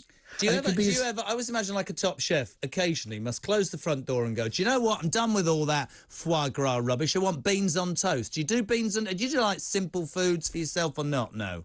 I am not a beans on toast man. I am not, okay? But I do believe most good things are better inside a sandwich. I mean, think about a really lovely piece of tomato, sliced tomato, butter and salt and pepper on top of it, fresh bread. That's a really good thing. That to me is what I think is good food. That's every day. I'll probably be told off now because it's processed bread and all that sort of stuff. But, I love a sausage roll. I think a sausage rolls are fantastic. Vegan sausage roll or a normal sausage roll? Piers hates. What's that about, a vegan sausage? It's like alcohol-free lager. The whole point of having lager is it's got alcohol in it. A sausage is made from pork, right? Yeah. So how can it be a vegan? I'm really sorry. A sausage is a sausage. I think if you've just tuned in, John Torode has just delivered the greatest line in the last 24 hours of Talk TV's fledgling life. A sausage is a sausage. So you love the United Kingdom, you're loving MasterChef. Give me a secret about Greg Wallace, because the man's a disgrace, isn't he, really? How does he lost all that weight? Does he not eat anything? What's wrong with him? He looks great, doesn't he? He gets up every morning at about, 1:30 Sparrows, whatever it might be, like really early in the morning, and he goes to the gym almost every single day. And he's just, I mean, he's looking good, isn't he? He does look good, but then you get, see, I was doing a show last night. We were talking about Tyson Fury winning the World Heavyweight Championship again against Dillian Whyte. Fantastic. And they were saying, what was so good about Saturday night? I said exactly what was good. A man who's got a dad body like me is the most fearsome puncher in the world, isn't he? I mean, Tyson Fury knocks his bloke out. He's got wobbly bits. He's got a dad bod. This is tremendous news, isn't it? I wouldn't say that to Tyson Fury for a start, and I think he's a very, very tall man, so he just actually punched me on the top of the head and I go down like whack-a-mole. Tyson, you've got a dad bod. What are you talking about? Don't be. Dillian did Celebrity MasterChef. Did he? Yeah, I mean, he's an amazing, really interesting fellow. I mean, his life story is so extraordinary. I don't think he did himself justice, but there you go. He got his chance. John Torode, listen, thank you so much for coming on. Good luck with MasterChef, and thank you talking about the opportunity to go to Adelaide. We'll post more of that up. Listen, 20 minutes to 7 o'clock, 20 minutes from Tom Newton-Dunn's The News Desk. Boris Johnson is the guest tonight, exclusive to Talk TV. I'm Kate McCann, and this is Talk TV, the home of straight talking. My biggest career highlight has to be when I was leaked the entire Labour manifesto the night before they were due to publish it. It was Jeremy Corbyn's manifesto. It was a huge moment for him as the Labour Party leader, and we got all of it in its entirety. It never happened before, first time, and we completely threw out the entire newspaper, started from scratch and published the whole thing.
Welcome back. It's quarter It's 6:45. We're live across the United Kingdom. Tom Newton-Dunn is here from 7 o'clock with Boris Johnson, Piers Morgan, part 2 of the Grumpy Trumpy interview. And then at 9 o'clock, a televisual feast. Mrs O and Mr K. She's come upstairs to see me. Hello. Good morning. Well, I don't know what happened, because we did the show, and it was fine, I think, and then we went upstairs and we had one glass of red wine. That's right. But apparently, according to all the newspapers, we got absolutely trolleyed and went out for dinner. Well, I went in a taxi home. Yes. And... Stuck your tongue out. Stuck my tongue out at the... I went in a car and stuck my thumb up, and apparently that meant we went in separate cars. But here's the truth of the story. So I was going, who said that we're drinking red wine? So do you remember after the show, I said, I've got to go upstairs back on the radio with Daisy McAllister. Yes, yeah. And I had a glass of red wine. So I came out of the TV studio, walked around the front of reception, and they're all taking pictures through the glass. I didn't see, so it's my fault. Oh, I mean, quite fabulous. We all went home on our own and just, you know... Don't start writing stories that we went home together. I don't want to deal with that Aussie man. He's got a urinal, hasn't he, love? He does, yes, What are you looking does. at? Are you looking at stories about us? Yes, I am. I'm like, where is it? I don't know, I think it was in the mail. I'll just keep... Anyway, are you excited about tonight? How did you feel last night was? Because it was new and exciting, wasn't it? It was new and exciting, and it can only get better and better. And the more rapport that we have, it will be more organic. I don't want it to be like uptight and stiff. I want it to be very organic, very talkative, very relaxed. Relaxed. We did end up, didn't we, Mrs O, feeling like a couple of parents of 3 kids having a Barney. Did you not feel slightly older sat there last night with me? Well, of course. I mean, we've got a 25-year-old on the panel who is amazing. She's so bright. Esther. She has, She is not afraid to give her opinion on anything. She's an amazing young woman. And so, of course, you feel older. It's like, you know, my children are double her age. They are, aren't they? Yeah. I've got a 32-year-old. So tonight, coming up on The Talk, we're going to talk about Twitter, which you know a lot about and I don't know a lot about. When I say HRT, I'm not going to look at you. But also the news earlier as well. The DJ Westwood's been accused of inappropriate behaviour, and the big decision about whether women would struggle to move forward and come forward and put themselves in the public eye. It's a difficult thing, isn't it? Because the thing that I also think is, right, if you are accused, your name, and you're in the public eye, your name's out there forever, isn't it? Oh, but it's the same as us. What happened to us? It will always be that little stigma because that seed gets sown and that's it forever. Listen, I don't know, but I understand why women used to never want to come forward. Me Too changed that, I think. It did. It's been a huge change for women. But the thing is, you know, you see, and you used to read about court cases where prosecutors would go back to their personal life and say, well, you went with this one and you went with that one. Well, do you know what? Yeah, I did because I wanted to. Yeah. Not because somebody took advantage of me. And they always used to try and make women look less than. I just think my thing about it all is I think the world has undoubtedly changed. Social media has caused that change, and I think it's right and proper. But and I would encourage every woman or every person who's ever felt like that to come forward. But at the same time, you do think. You take that Me Too situation, there were many people who were accused who were innocent, and that stain will be there forever. But then, of course, what Me Too did is it brought horrendous convictions, and quite rightly, Rolf Harris and Jimmy Savile and people who should be nowhere near reality at all, disgusting human beings. So it is an absolute pleasure. And I have a good friend called Laura, who's one of your biggest fans, and she wants you to say hello. Oh, Laura, thank you very much for being a fan, and I send you a big kiss. Have you had dinner? Have you eaten? How do you do this dinner thing then before we start work at 9? Because I never know when to eat. Oh, I eat at about 4 o'clock. What have you had? An omelette. An omelette? Yes. Oh, you're so sweet. That's very kind. So you're going to get all organised, and we've got... And listen, do you know that Boris... This is the other thing. You've got your dressing room still, haven't you? Yes. You know heard about me? No. Turfed out for Boris Johnson. He's in the building. I've got a change in the bog. You're joking. I'm not joking, Mrs O. I can't come into your room and change. Well, then why can't you go in with old Boris? I don't want him seeing me under crackers, do I? Do you know what I mean? It'd be an absolute nightmare. Right, this is brilliant. Thank you. We'll see you later on 7 o'clock tonight. Tom Newton-Dunn. Watch this. Or don't watch this. I don't know. Somebody was going to play it. Play it!